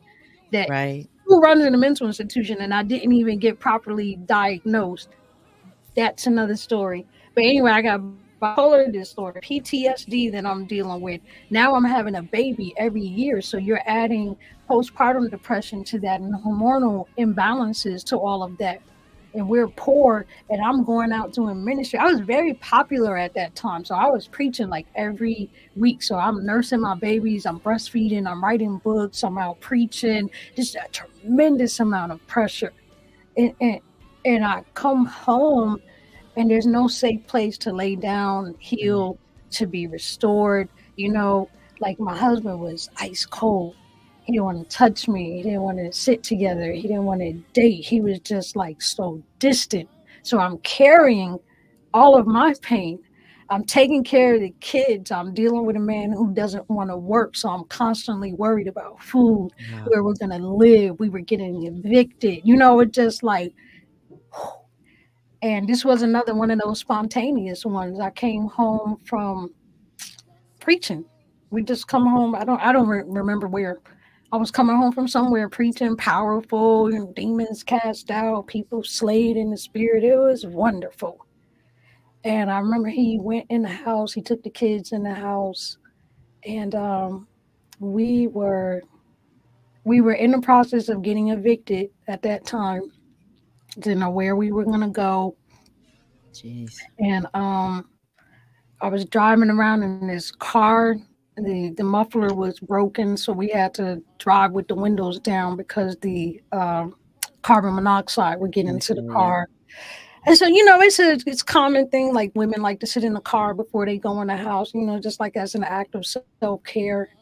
It was just one of those spontaneous things. I'm sitting in the car, and the dread of going to the house to deal with him, to deal with my life, and I'm thinking about that carbon monoxide. And I was like, if I just sit here, all I got to do is just fall asleep in this car. Like, that'll be it. Nobody will know. It'll look like an accident. And I was pregnant with my fourth child at that time. I was pregnant with number four. And I sat there for hours. I sat there and crying. I just remember telling God, sorry. I was just like, I can't do this anymore. I want to come home and be with you. Please take care of my kids. And, I sat there and just, it was getting weaker and weaker and weaker. And the funny thing is, like, my husband was in the house. And like this point, I've been in the car for hours. He never came and checked on me. Like, it's not like, where's my pregnant wife? Because I was 6 months pregnant at the time. It's not like, where's my pregnant wife? He just in the Wow. house, just like sleeping like a baby, like that's what I was dealing with. I might as well have been alone. And I remember sitting there and just waiting, and I started to lose consciousness. And I believe an angel just came and opened the door. God was just like, no. He's like, you can't go like this. And an angel came. The door opened. I didn't open it. The door just suddenly opened as I was losing consciousness, and I just tumbled onto the ground, laid on the floor for a while, just laid there in the driveway, probably for a good 15 minutes. And, the fresh air was hitting me, and I'm starting to come to my senses. And I was like, I got to get up. I got to keep going. So that was number four. Wow. Wow, Pastor. And this is the part I want people to catch. She was preaching. Right. So we think we know what the formula is. Well, if you get connected, then you won't do this. No, she was in the pulpit preaching to people about God and still had this sense of wanting to just be done. Yeah. So how do you explain that when ministers, because I'm sure they're probably, and if we research, we'll find some ministers that actually took their lives. Oh yeah. But how do Yes, you yes. explain this part? Once again, when you get in an atmosphere where you don't have the reciprocity of getting back what you give out, you Yeah. give out until you have nothing else to give. And in her case, there was nothing coming in. Earlier, when you and I were talking, Ella, I was telling you how I surround me with people where when I give out, they give back to me. That's important to a ministry, because once you've given out and that anointing has worked and blessed everybody else, I heard her say she had cast out demons. That's a wonderful thing. But now somebody got to be around me that I trust to do that for me. Mm-hmm. It's funny how, as ministers, we can go out and tackle the world and just make everybody problems so much easier. When it comes to us, the company that we trust around us can be life or Mm-hmm. death. Jesus showed us both of those. In one Mm-hmm. area, the company he had was life and encouragement. They fried fish and walked and blessed people. Then you had Judas and you had Peter, and it ended up death. So a lot of times, as ministers, whoever is in that immediate circle, our inner circle, or especially the person you're trusting with your heart, that's Mm-hmm. very serious. That's why when you were saying earlier about being married for certain reasons, if that person is not able to love you back, you can preach like Paul all you want to. You won't get back what you need. So a Mm-mm. lot of times I can't go by how we look to people. I got to go by how it work in our lives. Does it help me be who God called me to be? Am I the man that can help her be who she's supposed to be? Those things are first. And these are things that for years were never talked about, let alone taught. So you had a lot of people that were not matched properly. So they Right. talk about the divorce rate in the church, but you got to remember, only the ones God put together let no man. Put asunder. Yeah, now That all part. them other people who just showed up together and they became constituents signing Yeah. together on the little marriage license, that doesn't apply. Another thing, we talk about being poor. He says, "He who findeth the wife findeth the good thing, he obtaineth the favor of God," and all of that kind of stuff. And the favor comes and God just blesses. But when you don't have those two components together the way God said, it doesn't work like that. We're blessed, but that favor doesn't always follow that union when it's Mm-hmm. made up of us. It's Right. made from our lust, what we like, what we feel is easiest to deal with. And today, most people talk to me about responsibility. They don't like it. I don't want a husband if I got to talk to him when he feel down.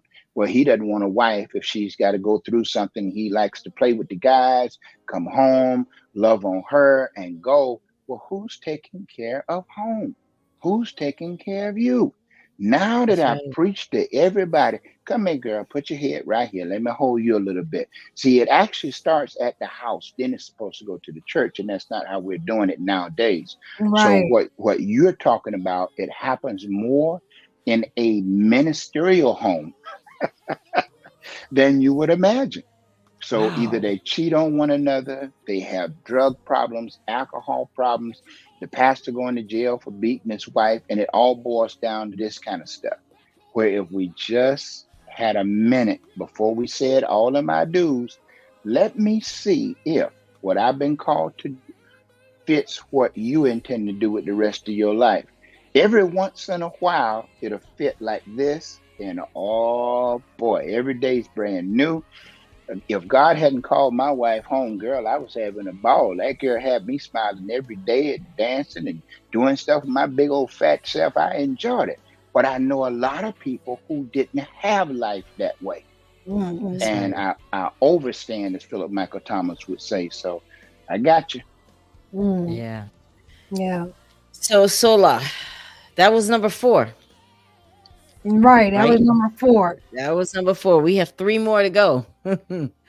Okay, so now the last one is in the book, so I'm not going to tell that one because that's the climax of the book. So I can't Okay. tell Right. that one. So we got 2 more, and then the second one I can't get into the details of it because that's also going to kind of spoil something in the book. But I mean, not the second one, the fifth one, 5th one. the second of The the 3 6th. have to go. Yeah. But number five was intentional starvation. I didn't. I wasn't fasting. I literally decided not to eat so that I could starve to death. And so I stayed in my house for. This was after the divorce. Now I can talk a little bit about what made me feel that way, but this was after me and my husband separated, and I tell why we separated in the book, so I don't want to give that away because it's in the Right. first chapter. Right. But what I can say is that, and while I'm talking about my husband, my ex-husband, I don't want to forget to say this. His name is Emmanuel Hanaya. We have reconciled. He's a wonderful father, wonderful man of God. He has apologized to me, really, really repented.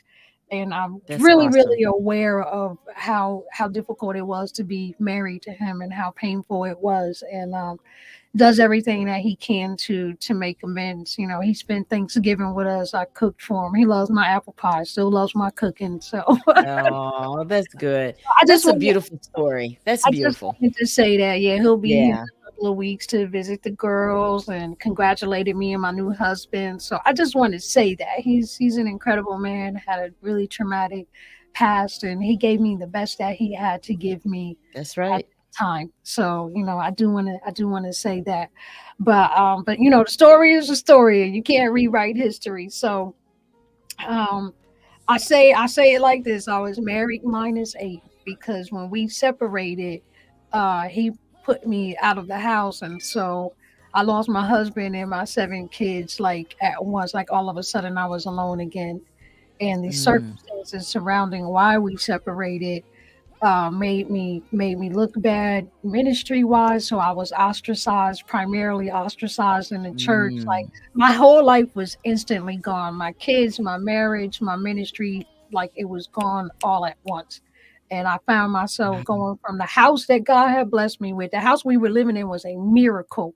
And he did that for me. God promised me this house. He told me to do something. He said if I did it, he would give me a house. We had no money and no credit. That house was a miracle. It was my house. He gave that house to me, despite Wow. no money, no work, and I was put out of this house that was given to me. So I went from living in my miracle house with my miracle babies, you know, my miracle marriage, to living in a studio apartment alone. And I just decided I was just gonna lay there and starve to death.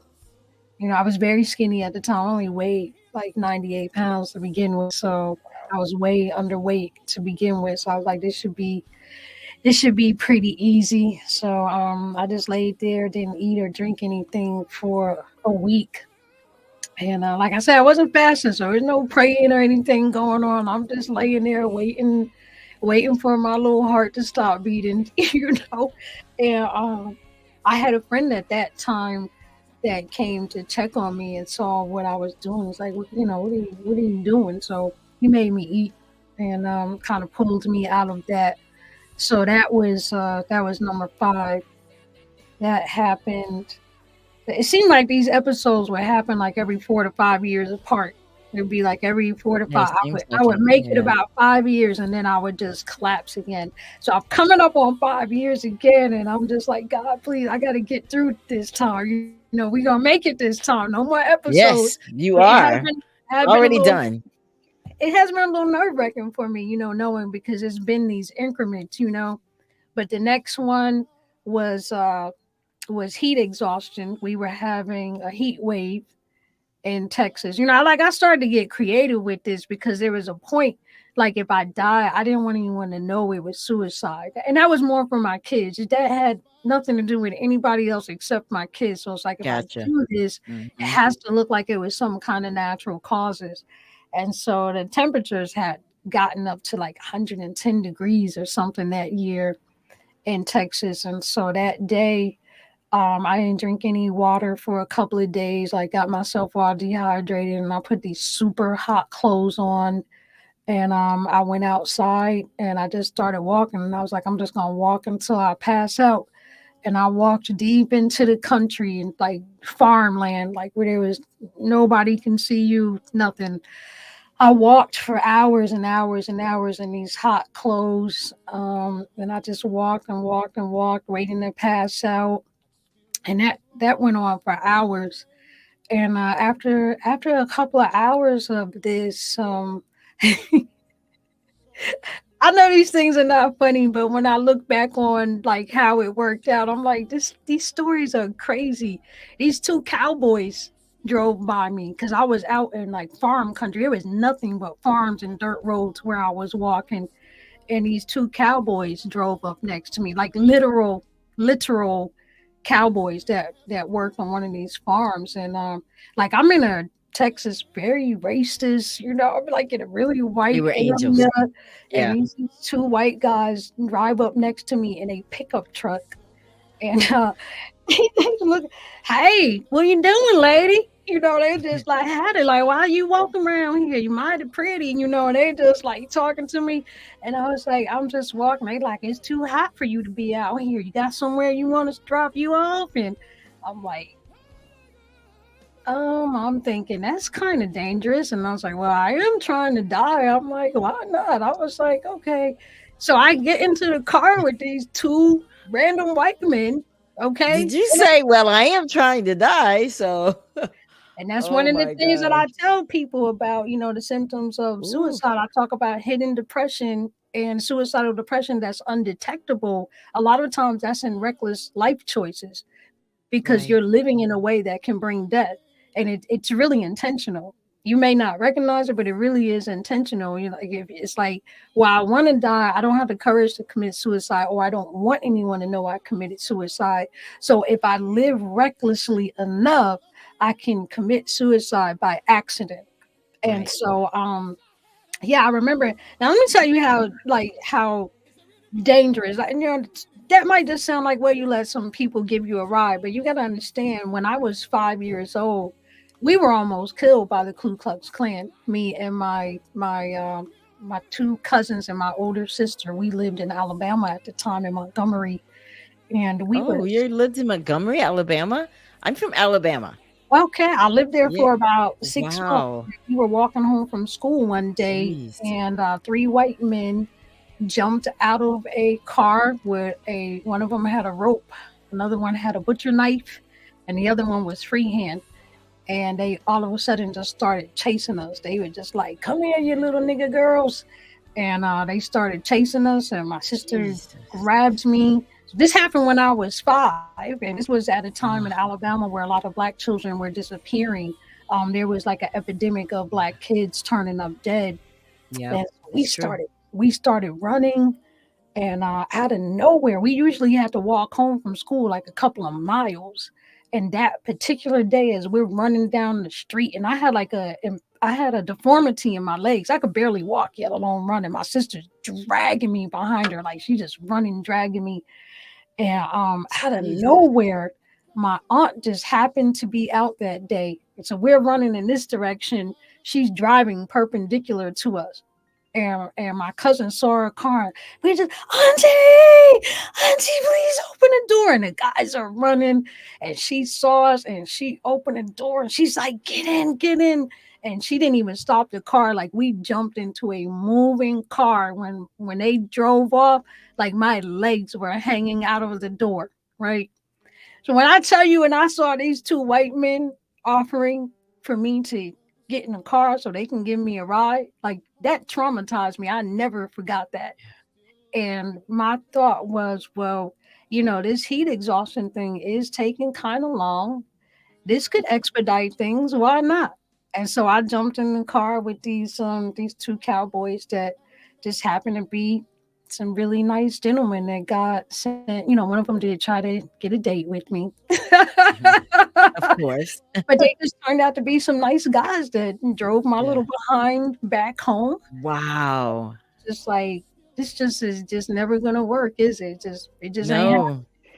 No. And so then that Wow. was the sixth time, but the seventh time is in the book, so I'm not gonna Yeah. tell that one because Yeah. that's like Y'all had to buy the book for that one. big Yeah. climax of the book, and that was the big Oh my gosh. epic turning point in my life that got me to that seventh time was on what I will say about that's really important was an awakening for me because I was because I had so many unsuccessful suicide attempts prior to that, and man of God, you don't know.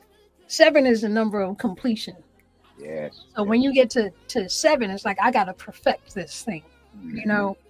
And because I'd had so many unsuccessful attempts prior, the planning that was going into this execution, and I think also the calmness, the the other times when I tried to, what was different about time number 7 was the conscious awareness that went into, yes, this is what I want to do. A lot of times prior to that, in those other situations, it was really spontaneous, it was really reckless.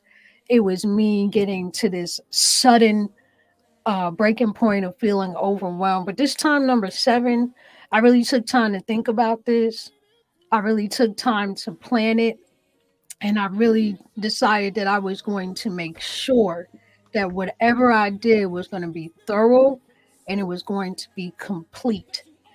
And for that reason, when I got interrupted on time number 7 and I came to, I always refer to it as coming to, because it's like coming out of a trance when you come out of these things.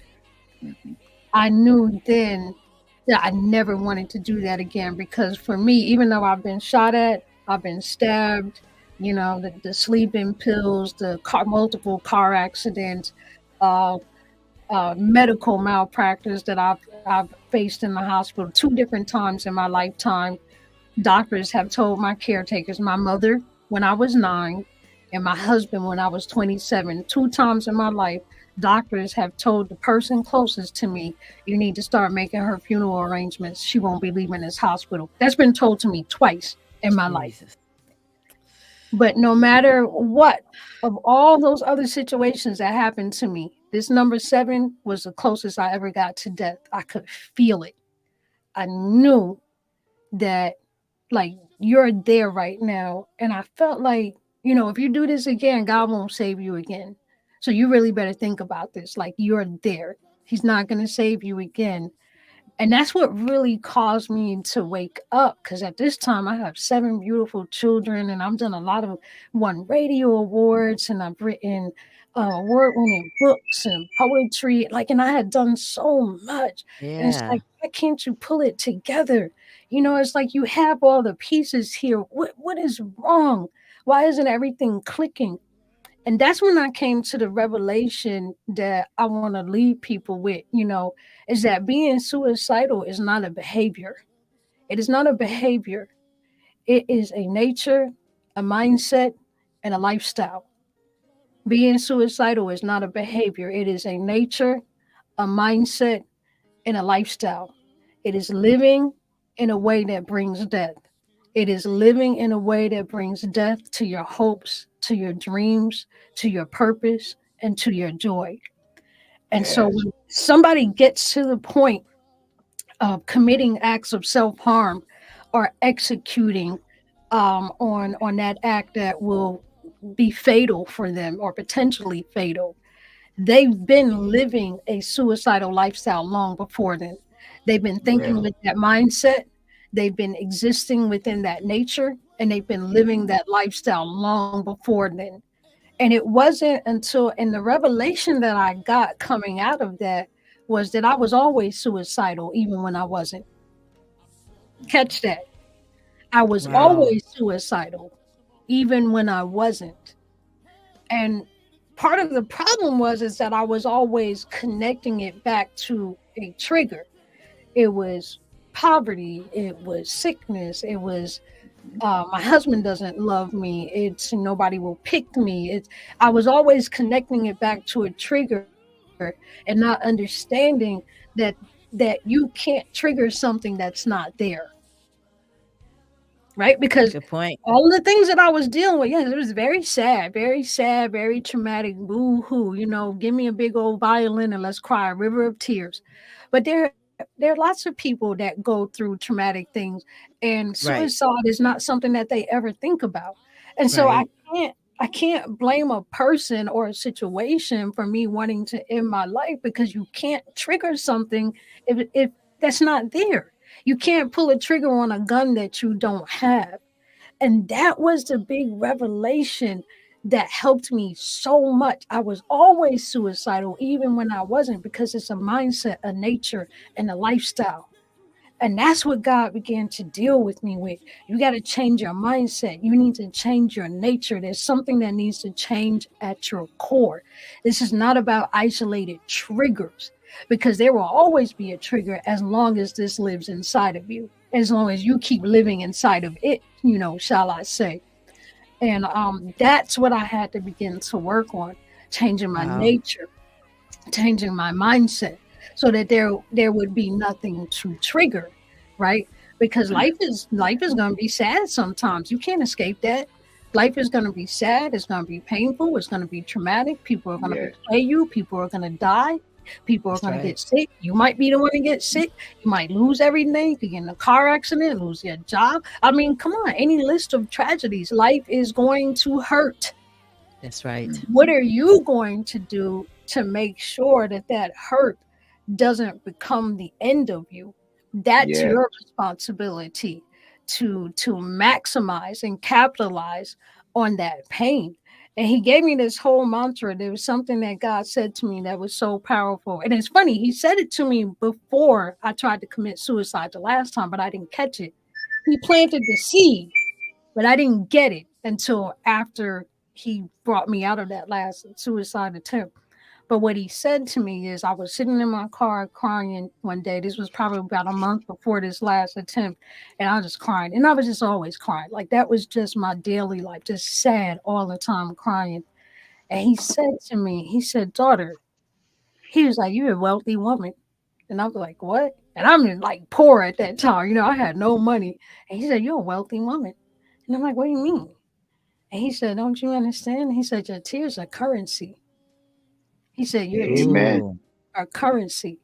And he said, with all the tears you cried, he said, you are a very wealthy woman. Jesus. He Yes. said, I Yes. want you to write yourself a check, make your pain pay.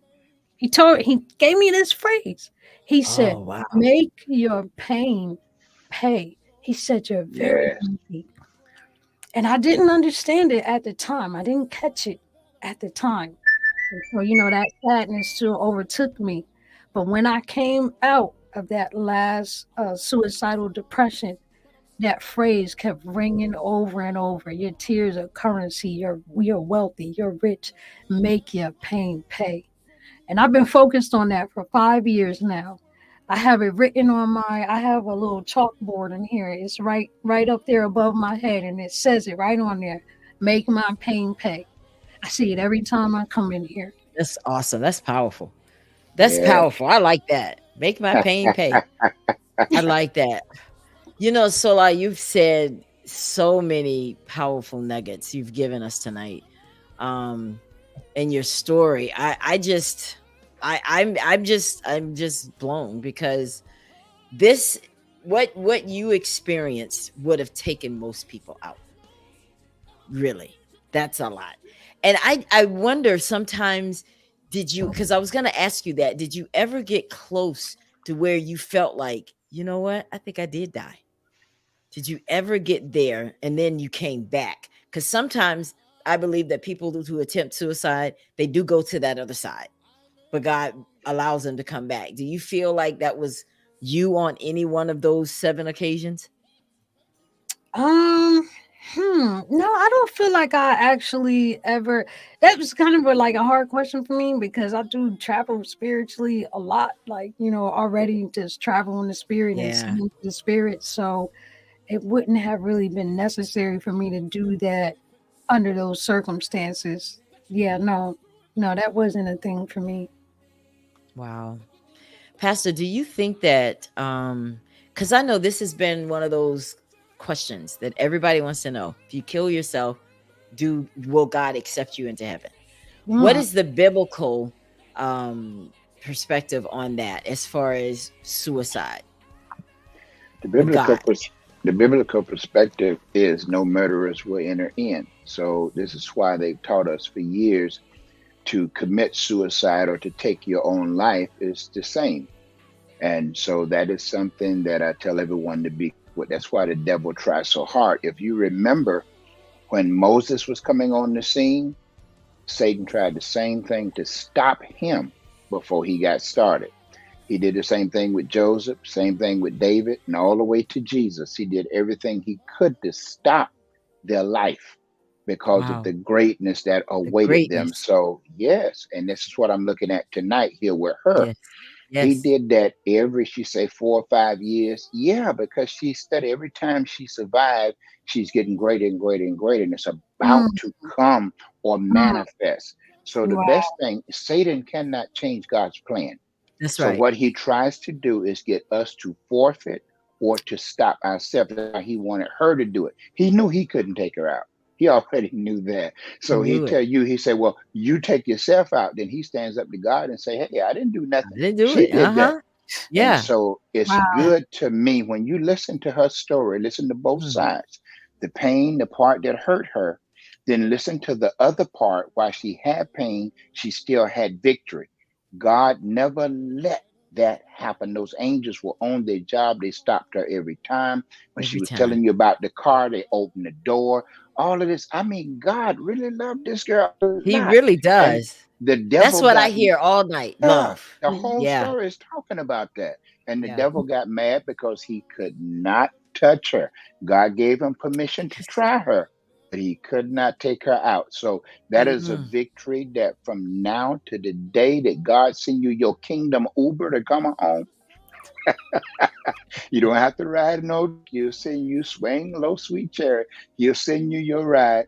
Till then, your life is so valuable to him, and your testimony is not only your savior and your weapon, but the savior and the weapon for many others hear you. Mm. Oof. Listen, powerful. I do have this though. Look at that. We've talked about him, Mr. Yes. Otis. Yeah. So Mhm. I definitely Beautiful. want you to talk to us about this night, because I love to see you smile and everything you've been through. You got the prize. You got it. You got it anyway, and I want you to talk to us about him because I know that he is the one part of what's behind that beautiful smile that you have tonight and that love. He's holding you probably the same way God was holding you that day when you tried to kill yourself. That is my honey, my sexy chocolate king, Mr. Otis Tucker. That picture is from April 23rd, 2021, where he surprised me. He was living in Dallas at the time, and I was in Atlanta. And oh my gosh, he tricked me. I'm really, really hard to surprise because I'm super discerning and like I see through people like glass. So it's very, very hard to surprise me. So he got me so good. I worked with Les Brown on his last book. So Yes, yes. he had Les call me, and Les called me and said that he wanted to have dinner with me downtown to discuss a project. I'm like, oh yeah, yeah, definitely. So I was excited, and it was a fancy restaurant, so I got dressed up real cute. And I was sitting there waiting for Les, and I'm writing all my notes out, getting my contract ready. I'm like, hey, yeah, book project. I love to work, I love my work. And while I was sitting there waiting, all of a sudden there was all this commotion because the waiters and the manager, they were all in on it. So they were trying to make sure that I didn't see him walking in. And they had positioned me in such a way where I would have seen him. So they came over to the table and they were like, there's something wrong with the roof over your table. Do you mind if we just take a look at the lights? And they're all, I'm like, what are y'all doing? It's like, I'm waiting for let's get out of here. Right. But they did a good job. They distracted me, and all of a sudden I see him walk up with his tuxedo, just looking so handsome, and he proposed to me there in the restaurant. It was magical, beautiful, beautiful, beautiful, and Double of for your course trouble, I right? said yes. Yes, I love it. That Yeah, is you deserve that. You deserved yeah. it. And then I Yes. saw the Amen. pictures on your page where right after that you guys got a home and everything. Yes. I Yes. said, "You know Double what? for my trouble. Double for her trouble." That's all I thought about. And I said, she deserves it. Well, listen, I really want to bring awareness to people before we get out of here because a lot of people that we know and we see that we don't know that they actually died from suicide. These are just some of them. These are just some of them. And these are not, these are people that have accomplished quite a few things. They've done well, Yep. but they took their lives. And this is one that surprised me that I saw this one. Yes. Don Wow. Cornelius. I had no I idea didn't that know he about actually, him. yeah, he Wow. was one of them. Yeah. So it just, and I wanted to show that because a lot of times we think it's the people that just don't have anything and they're just broke down in life that are Right. killing themselves, and Right. it's not necessarily. And it's just like what you said. It's not a behavior. It's a mindset. So, Hmm. and it doesn't have any social attachment whatsoever. It happens to the best of them, if you, if as you will, It you does know. not. So Suicidal depression does not discriminate. it There's no does not age discriminate. discrimination. There's no Amen. class discrimination. There's no race Yes. discrimination. It does not discriminate. No gender discrimination. It does not discriminate. You know, when I was researching this for this show today, I was in tears because I ran across some things that I didn't know. You know, the children, Mm, the fact that there are children. Now, how does a child know to hang themselves? They know, where does that come from? I mean, it's like these were children, these were babies, 7 years mhm. old, 12 years old, hanging themselves. And Yep. I just, this is real, people. This is real. So, how does that? I mean, have you had situations, Pastor, where you have had to um, counsel a family from suicide? Yes, I've had quite a few. And usually, like I said, once that atmosphere becomes a part of their thinking, mentality is to get it out, and the kids pick it up. How trying to get the whole family or ones of them on a different level of thinking. Sometimes it's kind of hard, but it's that we have been able to get help to those families. It's changed dramatically. Being in that atmosphere every day, it wow. From the kids, they look at the mom and the dad, they see it, they start doing it, they start thinking that same way. That mentality is running all over the house. Then it becomes how they see every day, and it doesn't matter what good news you don't see yourself making it. You don't see yourself being any better. So it's Right. like Yeah. getting up doom, going to bed doom, and to work past that, it's a job, but it can be done. Yes, ma'am. So I Yeah. want to give these action steps for helping someone that you know may be in some type of emotional pain. Um, ask, ask them, are you thinking about killing yourself? Keep them safe. Um, Yep. be there for them. Listen to people. Help them connect. Call or text the 988 suicide and crisis lifeline number. I mean, whatever you have to do, be nosy. Stay connected. Follow up and stay in touch after a crisis, Yep. because you never know what someone is going through after they've experienced some type of crisis in their life. You think they look fine because they posted on Facebook. They're Yes. traveling, they're doing this, they're taking a you know, hiatus away from everything and they got it like that. No, a lot of times they could be contemplating suicide. It's true. Yes. Um, and so True. we have to really be vigilant in this and help people, and just, you know, we're nosy for other things, so we need to be a little nosy when we see people Yes. post things, Amen. because I mean people Amen. are getting to a point where they're actually killing themselves on live TV. Right. Like it gets that bad that they will do it on, and I just, my heart breaks because I don't understand this. It's still a mystery on why people kill themselves. We're still trying to figure it out. We're still trying to get people diagnosed. How do we get people diagnosed, Sola? What do people have to do to first find out that they're in depression? Because some people say, "Girl, I'll be all right." You know, we're strong. We've been through a lot of, you know. We don't want to get diagnosed. We don't want to be labeled as manic depressive or schizophrenic, Right. or Right. we don't want that to be a label, or bipolar. So how do we get over that hump? Yeah, and I had that stigma too. Like I didn't want to accept that diagnosis because after I got diagnosed with bipolar disorder, like the diagnosis itself was an offense to me. Like what, Right. I'm a woman of God. What are you talking about? I'm that's demonic. I don't have that, but I found out I did. But I really want to encourage people to get the book. we talk about asking people if they're suicidal, and we definitely should take that step. But one of the things that really breaks my heart is sometimes people don't know. And out of the 7 times that I attempted suicide or started to plan it out, the majority of the times I didn't know I was going to do that until I executed. And so it's not always going to be helpful to ask somebody, are you thinking about killing yourself? Because a lot of times they're not. They don't even Right. recognize that they're depressed. You don't even know that you're depressed. So we know Right. some of the signs of depression are, drugs and alcohol abuse, sleeping a lot, isolation, right? We know these are the common signs. Somebody who's visibly sad, depressed, they stop doing activities they love. We know those signs. But here are things that people miss. Okay. Overachievement is a sign of depression. A lot of people achieve things to stave off feelings of depression. And those people Right. sometimes are extremely depressed. They are the worst sometimes. They keep Oh, going wow. and going and going so they Wow. won't feel. People that win a lot of awards, like some of those people that really surprised you, like Chesley Christ, for instance, the Miss Universe winner. Yeah.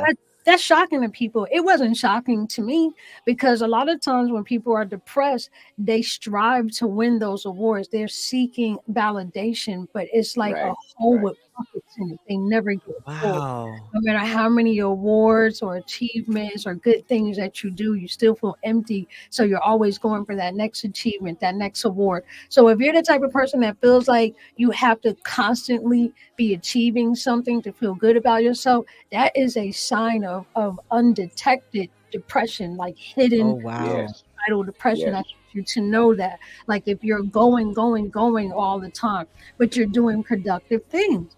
We Hmm. understand when people are just laying awake because they can't sleep because they're depressed. But what if you're laying awake thinking about the next project that you have to do or the next service that you got to preach, the next book? That's Hmm. a sign of depression as well. When your Yes. mind Yes. can't stop thinking about because you're getting your validation through what you achieve, and you don't feel a sense Wow. of worth and value if you're not achieving something. And those are the worst to me. That is the worst kind of suicidal depression because that's the suicidal Yes. depression that catches you off guard. Because what happens is you go, go, go, go, go, go until you can't go anymore. You get tired.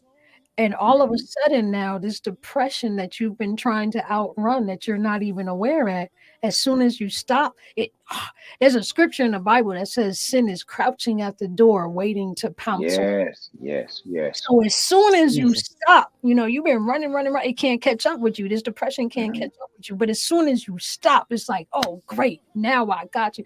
You ever been trying to Hmm. kill a cockroach? Them Yes. suckers Jesus. are fast. You gotta wait for it Girl, to especially stop. those little ones. Wait for it to stop. You like, now I got Girl, you. yeah.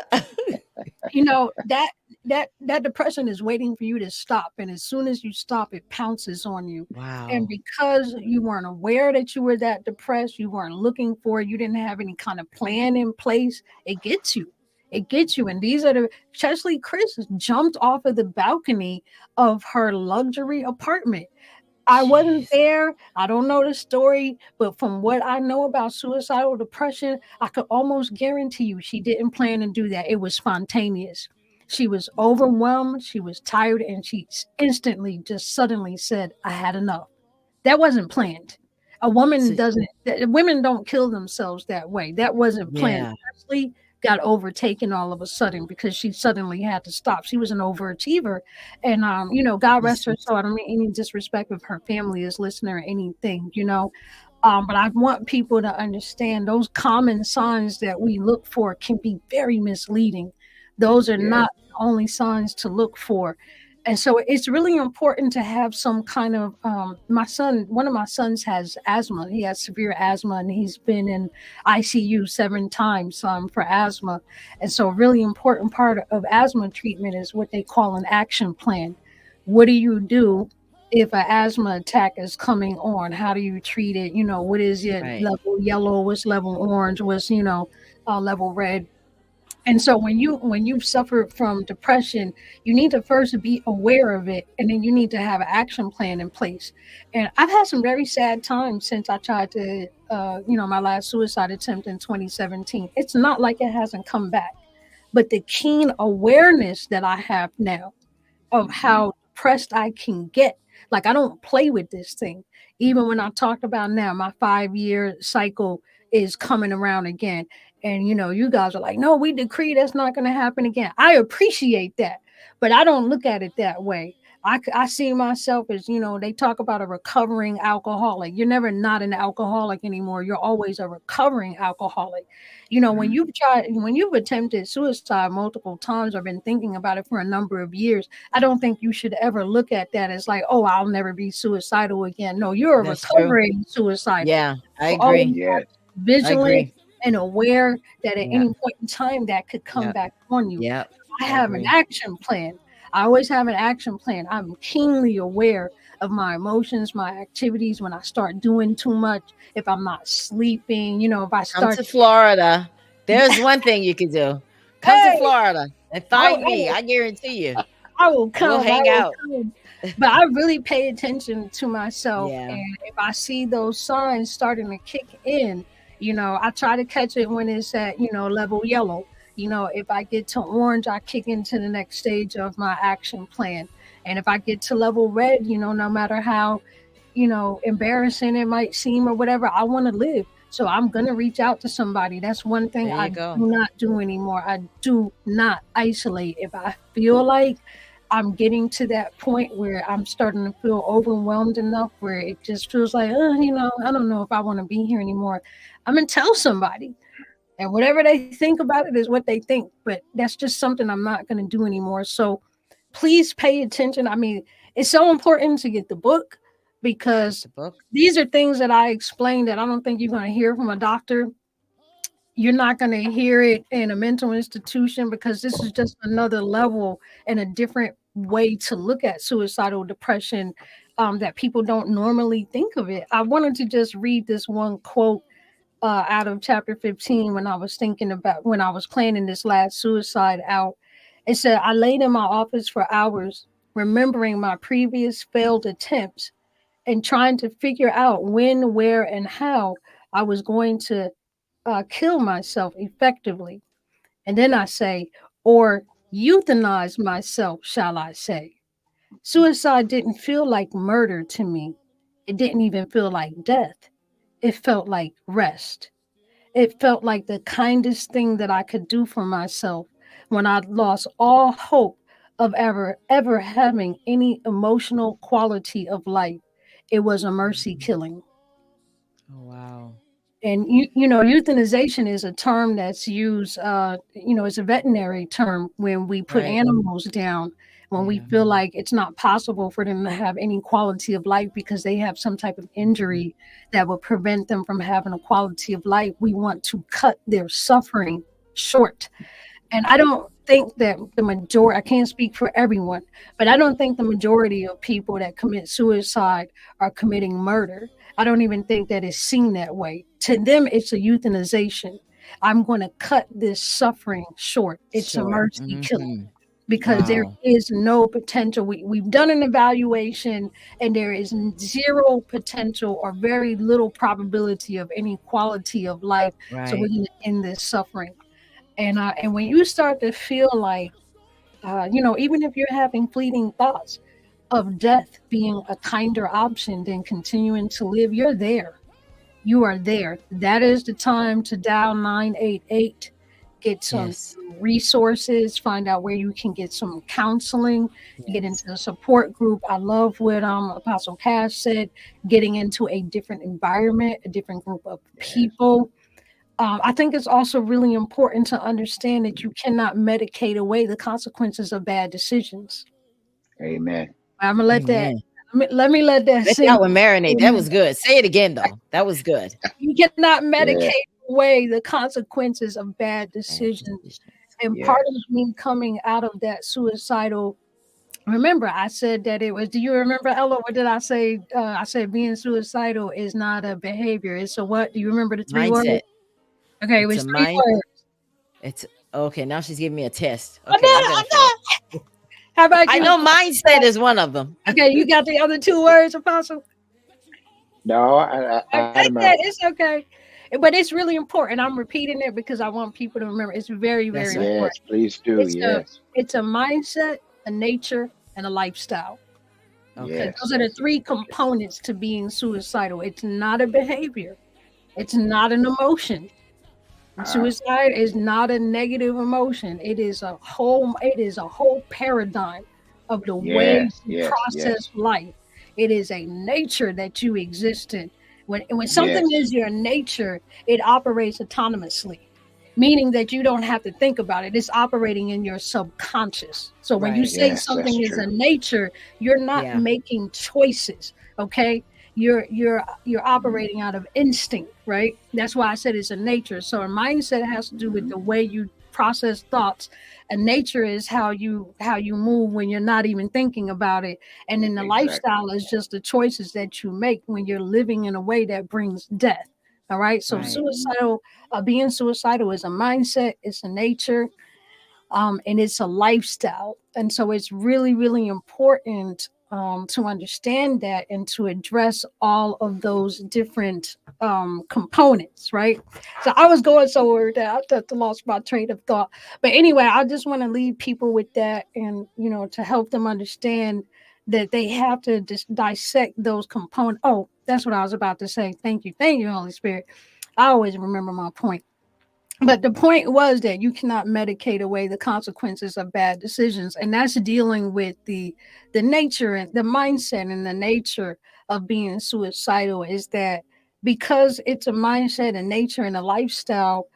When somebody is suicidal, they have a tendency to continue to make choices and decisions that pushes them deeper and deeper into depression, deeper and deeper into darkness. It's like things are already going wrong, and you're going to continue to do things that's going to make you feel worse. So Right. you just got out of the hospital, and now as soon as you get out, you go on a drinking binge, or you run up your credit card debt, and now you can't pay your rent. Like you just keep doing just decision on top of decision on top of decision that's making your life feel worse and worse and worse and more overwhelming. You got to put the shovel down, because there's no medication that is going to make you feel better about living a subpar life. Like you have to Right. stop making bad decisions. Bad decision. You Mhm. can't Yes, be happy when you continue to make decisions that are producing sad results. And I need people to deal with that, because this is not a, don't worry, be happy kind of thing. If you have things to be sad about, you're going to be sad. And don't tell me yes, happiness yes, is a choice. You know, it is a choice to the extent that you make good decisions for your life. Like you have to cultivate a happy life. And yes, we should find happiness and joy in whatever we can while we're in the process of that. But you can't keep making bad, detrimental decisions, and then somebody just tell you, well, happiness is a choice. You just got to choose to be happy, or somebody try to give you some kind of antidepressant or something to feel better. No, this is not going to work. And Ella, you asked me, how do we deal with this? How do we diagnose this? That's one of the problems, that doctors keep trying to medicate our bad decisions. They keep trying to medicate our past traumas. They keep trying to medicate our Yeah. childhood trauma. Speak. You know, Preach. no, you can't medicate that stuff. You got to deal with it. That's If you right. don't deal with your pain will yes, deal with you. Speak that. yes. Say that now. On that note, that was good. If you don't deal with your pain will deal with you. I love that. That was good. Well, Sola, I was showing this because I want people. This is what our website looks like. I want you guys to go to soulathelegend.com, please, right now, and purchase her book. You'll get an $8 discount. Just type in the code Ella Johnson, capital E, capital J. All right. And you guys know how to spell Johnson, Johnsson. But it's in our comments. So if you guys would do that, we would appreciate it. Anything else, Apostle? Because I really want you to give our last word and speak to people that may be watching this broadcast now or may watch it later, who are depressed, who like, you know what? they're kind of talking to me, but I'm kind of nervous about sharing it. I don't want to tell Yes. anybody. I want you to speak to them, and then I want us to pray briefly for Yes. all the people that are feeling depressed, going through something. And I definitely want to pray for Sola because she's coming up on her 5 years. She's going to get over that this year. She's going to get Yes. over that Yes. hump. Yes. She is, because I'm going to call you on Yes. September 29th. I am. I'm putting it in my calendar to call you on September Yes. 29th because we are in this together, right? Yes. All right, Yes. Apostle, go ahead. Those of you that have been listening to this tonight, I encourage you to get with somebody that bring you joy, somebody that talks sense to you that you can understand, that make you feel life, that make you feel like living. Get away from what takes your joy. Get away from what allows you to feel down and like nothing. Find somebody, find an atmosphere that you can get in and feel life. That will help you to start changing your atmosphere. Think on those things that are good, that are honest and true as best you can. When you run Yes. out, stay close to a friend that can help you when you can't help yourself. That's what friends are for. They help us when we're able to do it ourselves, and they stand up for us when we are unable to do it for ourselves. Do your best to do that, and God will do the rest. You need to do something now. Don't play with it. Don't take any more chances. If anything that have been said on this show tonight fits you, then reach out now. Reach out now, and you make a difference in your own life. You ready to pray now? Yes. Father, we thank you for those that are listening to this show tonight. We ask that the same way you allowed your grace to surround Sola tonight, let it surround them right now. Let it lift them up right now. Let it keep them. The same way you have proven that you are a keeper, you are a protector, even if you got to protect us from ourselves. God, we thank you for it right now. And God, as she come on this 5 year time where the devil has always tried to use it, we claim the victory now. We ask Yes. that you strengthen her mind, her heart, her spirit, her soul. God, we've already seen the evidence of you giving her life. God, let her begin to heal now like never before until that feeling is no longer any way strengthened in her life. And God, as you give it to her, we know she'll give it to those that you bring Yes. to her, those that she come in contact with, as you have given her life. You have given her joy, as you have shown her you are there. We know she'll same others. We praise you in advance. Satan, you lost again. We tell you, command you now without hesitation to loose God's pretty, leave her alone, let her go. It is her time to live. Yes. She's Yes. endured the hard times. She's went Yes. through it. He is proven herself faithful to her faith. We know that he repeated it with his simply sweet to separate you from your faith, but somehow God prayed, Jesus prayed that his faith would not fail, and her faith has not failed her tonight. And we celebrate and we glorify God and we honor her holding on through it all and allowing God to just be God. We thank you for it and we'll forever give you the glory in everything. In Jesus' name we pray. Amen. Amen. Anything else, Sola, before we get out of here, dear, that you would like to say? Well, first of all, I just want to thank the two of you. Thank you for that powerful prayer. My pastor said this Yeah. morning, you clap. That's the authority of the agreement of that prayer. You seal it. Yes, yes, yes, yes, Um, yes. so thank you for that. Ella Johnson, you are amazing, beautiful. I love Oh, you. I What a love you too.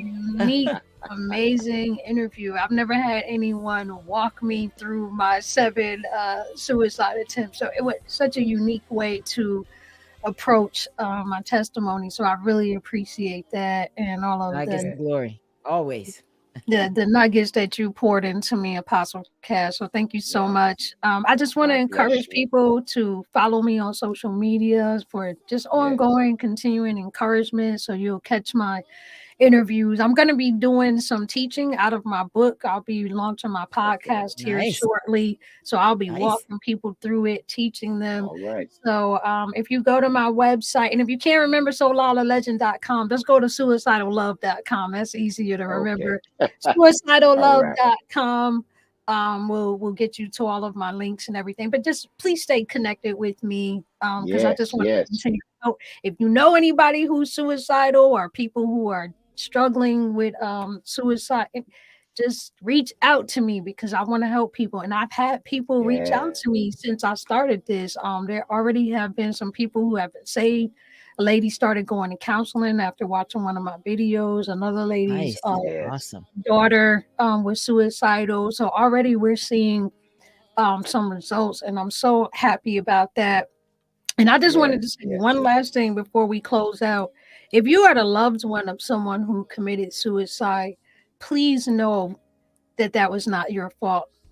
There was Yes. nothing that you could have done about that. I don't care if you Wow. guys had the biggest argument that day. I don't care if you said, I wish you would die. You know, even if it was that extreme and you were like, I wish you would die. There's nothing that you could have done to stop that. And I know it hurts, and I Yes. know you're blaming yourself. Like I said, you can't pull a trigger on a gun that's not there. And Yes. even if you guys got into a bad argument or you in a bad space in your relationship or there was some neglect going on, nobody's going to commit suicide unless that's what they want for themselves. Because people have Yes. arguments and say mean things to themselves or neglect. You know, that kind of stuff happens every day. I was Yeah. suicidal because that's something that was in me. And Right. all this time that I thought there were these triggers, I was the trigger. It wasn't a person, it wasn't a Wow. situation. I was always the trigger. You can't fix somebody who doesn't want to be fixed. Please stop blaming yourself. Yes. Yes. Please, please. Just make it pay. Make Make your it pay. pain pay. Make your pain Go, pay. go help So save many. somebody else from suicide, but don't carry that weight. And Yes. So that many I just nuggets tonight. just wanted to end with that. Well, thank you so Yes. much, dear. You're beautiful inside and out. I've enjoyed you. I enjoyed you the other night when we talked. I Yeah. know it won't be the last time. I definitely want to bring you on again. Maybe next year, this time when we're doing the Suicide Prevention Month again. But thank Okay. you all Yes. so very much for tuning in to the Ella Johnson Show. I Yes. know we went a little longer, but it was necessary. It Worth was it. Yes. necessary. Y'all know how we do it, right? Well, listen, come back Yes. next week. We're going to talk about relationships next week. We're going to talk about something a little lighter next week, Yes. so that we can help people have healthy relationships because, we're moving into the holiday season and you know how y'all get. So we just wanted to piggyback off this show and go right into that because we think that that's just as important as well. So Yes. again, thank you all so much for tuning into the Ella Johnson Show. We'll see you next week right here, same time, 6 p.m. Eastern, 5 p.m. Central. The Ella Johnson Show. Have a great week. All right. We'll see you next time. Thank you guys. Bye. Thank you so much for tuning in to the Ella Johnson Show. We'll see you next time. We are supporters of the Ella Johnson Show. We live in South Korea. We have been watching Ella Johnson Show for like a year now. And we love her show. Her show is very inspirational, motivational, and educational.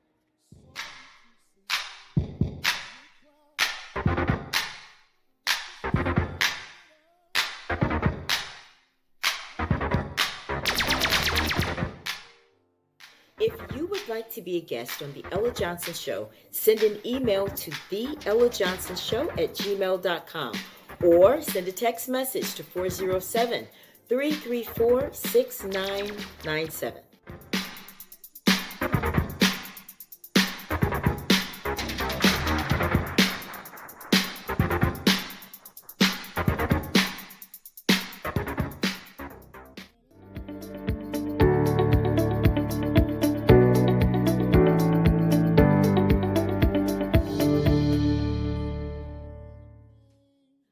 We love Ella Johnson Show.